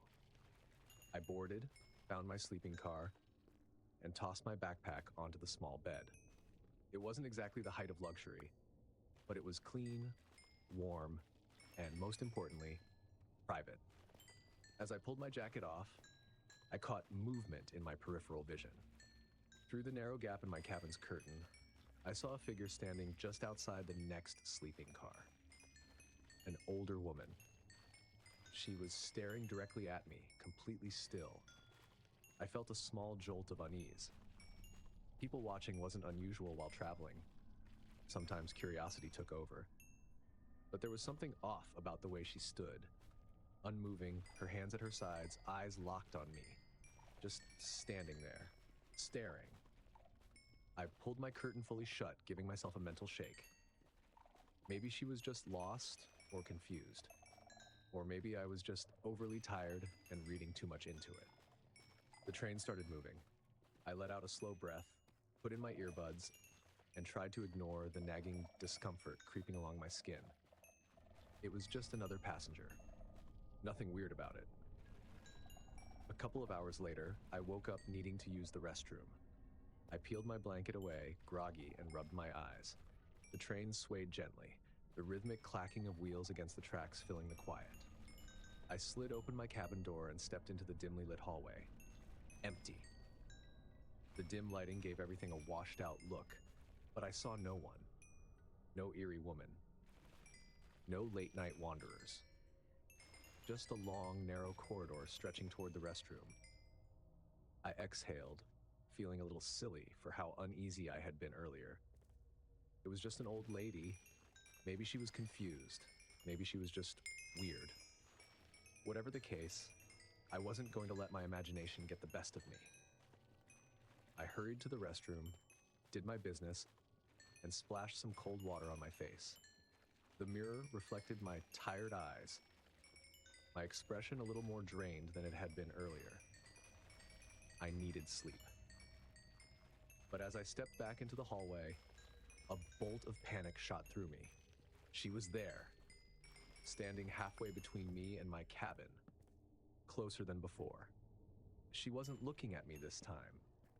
Her face turned slightly downward, her hands hanging limply at her sides, but she was there. My fingers dug into my palms. The hallway stretched behind her, empty. No signs of other passengers. No train attendant making rounds. Just me and her. And I had no choice but to walk past her to get back to my cabin. I forced myself to take a step forward, clearing my throat slightly. "Excuse me, do you need help?" I kept my voice low, not wanting to wake other passengers. She didn't respond, didn't blink, didn't move. I took another step, then another, hugging the opposite wall as I passed her. Up close, her skin looked sallow under the dim lights, her clothes slightly out of place. A mothball smell clung to the air around her. I hurried back to my cabin. The moment I got inside, I locked the door behind me with shaky hands. I leaned against the wall, heart hammering in my chest. This was ridiculous. She was probably just an odd older woman, nothing more. Maybe she had dementia. Maybe she was confused about her cabin number. I just needed to get back to my bed and go to sleep. I pulled the curtain tight and crawled into bed, every muscle tensed. My body was exhausted, but my mind wouldn't shut off. But nothing else happened. Eventually, exhaustion won out, and I drifted into uneasy rest. I woke up at dawn to the sound of the train slowing into Budapest. Sunlight trickled through the gaps in the curtain. My body ached from sleeping so stiffly, but I was relieved the night was over. I gathered my things and stepped into the hallway, scanning instinctively for the woman. No sign of her. Maybe she had gotten off at an earlier stop. Maybe I had been overreacting. As I passed the train attendant, curiosity got the better of me. "Excuse me," I said. "The woman in the cabin next to mine, do you know when she got off?" The attendant frowned. "Which cabin?" "The one right next to mine. Older woman, kind of pale, staring a lot." I let out a small, nervous laugh, trying to make it seem like no big deal. The attendant's frown deepened. "That cabin is empty, miss. It's been unoccupied for this entire trip." A sharp chill crawled up my spine. "That's not possible. I saw her multiple times." The attendant shook his head. "I checked the reservations myself. No one's in that cabin." I wanted to argue, wanted to insist that I wasn't imagining things, but the words stuck in my throat.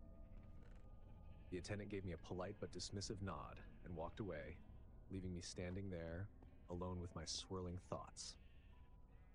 I grabbed my backpack and hurried off the train, the crisp morning air barely registering as I stepped onto the platform.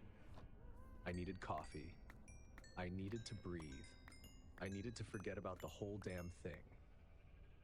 Of all the stories I brought back from the trip, this is by far the strangest and most inexplicable one, and one that I'm pretty sure I'll never forget.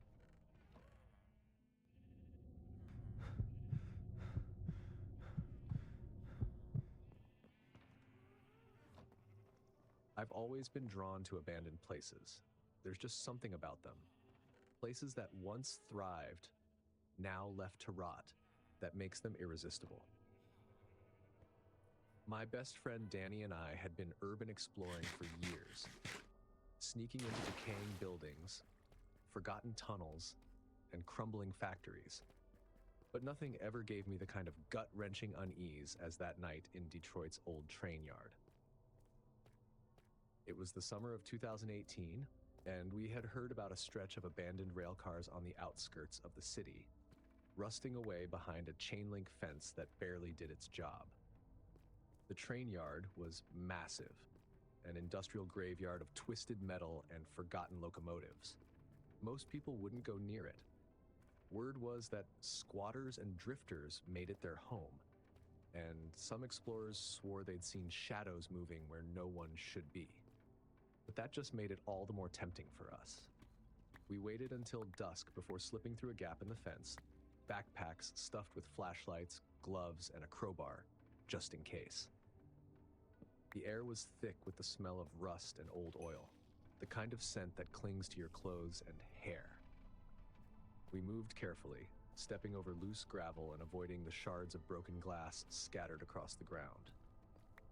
The first few train cars were covered in graffiti, layers of vibrant spray paint blending into a messy, yet mesmerizing masterpiece. We climbed into one, stepping over empty beer cans and old tattered blankets. Just another spot where someone had crashed for the night. Nothing special. Then we found it. It was a single rusted train car, different from the others. While most were covered in bright tags and bubble letters, this one was almost untouched. Let's check it out. The heavy metal door groaned as we pushed it open, exposing the pitch-black interior. The dust in the air glittered under our flashlight beams, illuminating rows of long, empty seats. The air inside was different, stale, almost suffocating, like it hadn't been disturbed in decades. Danny stepped in first, and I followed. "You smell that?" he asked, wrinkling his nose. "Something damp, something rotten." My stomach churned. We moved deeper into the car, scanning the walls, until we found some carvings. Some were words, but they didn't make sense, just strings of letters mixed with numbers. I felt a shiver creep up my arms. "Maybe we should head out," I muttered. Danny chuckled. "Getting spooked already?" Before I could answer, the door slammed shut behind us. The sound was deafening, metal against metal, echoing through the hollow car. I spun around, heart hammering. The door was closed. Completely closed. Danny ran to it, pushing and pulling at the handle. "What the hell?" "Wind?" I suggested weakly, though the air had been perfectly still. "Dude, this thing's heavy. It didn't just blow shut." Then we heard it. A shuffle, a scrape, from somewhere inside the train car. I swung my flashlight toward the back, my pulse pounding in my ears. The beam landed on empty seats, dust swirling in the light. Nothing. No one. Danny cursed under his breath. "You hear that?" I nodded slowly. Another sound. Footsteps moving just out of sight. My fingers tightened around my flashlight. Then came the whisper. A breathy, low murmur, like someone just on the edge of speaking but never quite forming words. It came from the far end of the car near the conductor's cabin. Danny took a cautious step forward. "Hello?" The whisper stopped. I felt an overwhelming sense of dread, a feeling I couldn't explain. I wasn't the type to scare easily, but this was different. It wasn't just the dark or the abandoned setting. It felt wrong, like we weren't supposed to be there. Danny reached for the crowbar in his backpack, gripping it tight. "Let's get the hell out." We both turned to the door, pushing with everything we had. The metal groaned, resisting, but finally it gave way, sliding open just enough for us to slip through. We stumbled out onto the gravel, gasping for air like we'd been suffocating inside. When a child is in the hospital, family does whatever it takes to stay. At Ronald McDonald House, we give them a community of support, warm meals, and a place to rest. Because when a child is in the fight of their lives, family stays. And Ronald McDonald House stays with them. We didn't stop running until we were clear of the train yard. When we finally slowed, Danny bent over, hands on his knees. "What the hell was that?" I shook my head, trying to catch my breath. "I don't know." We stood there for a moment, the unspoken fear between us weighing heavier than words. And yet, against all logic, I turned back. The train car stood there, still and lifeless. But something caught my eye. Movement inside. Just a shadow shifting slightly, like someone was sitting in one of the seats, watching us. We left that night, swearing never to go back. Danny did some research later, digging through old articles and urban legends about the train yard. He found something that sent an icy chill down my spine. Back in the late 80s, a transient man had been found dead in one of the abandoned cars, locked inside with no way out. Some said he had been hiding from someone. Others claimed he had been trapped. His body wasn't discovered for weeks. And the train car where he died? It was still there. The exact same one we had stepped into. I felt sick reading those words. The article even described the carvings found inside, scratched symbols, numbers, and strange patterns along the walls. The same ones we had seen. The same ones we had touched. No way, I muttered. No way. We never went back to that train yard. Didn't even talk about it much after that. But every once in a while, when I'm lying in bed at night, I swear I can hear that sound again. Metal groaning, something shifting in the dark. And I wonder, did we really escape that night, or did something follow us out?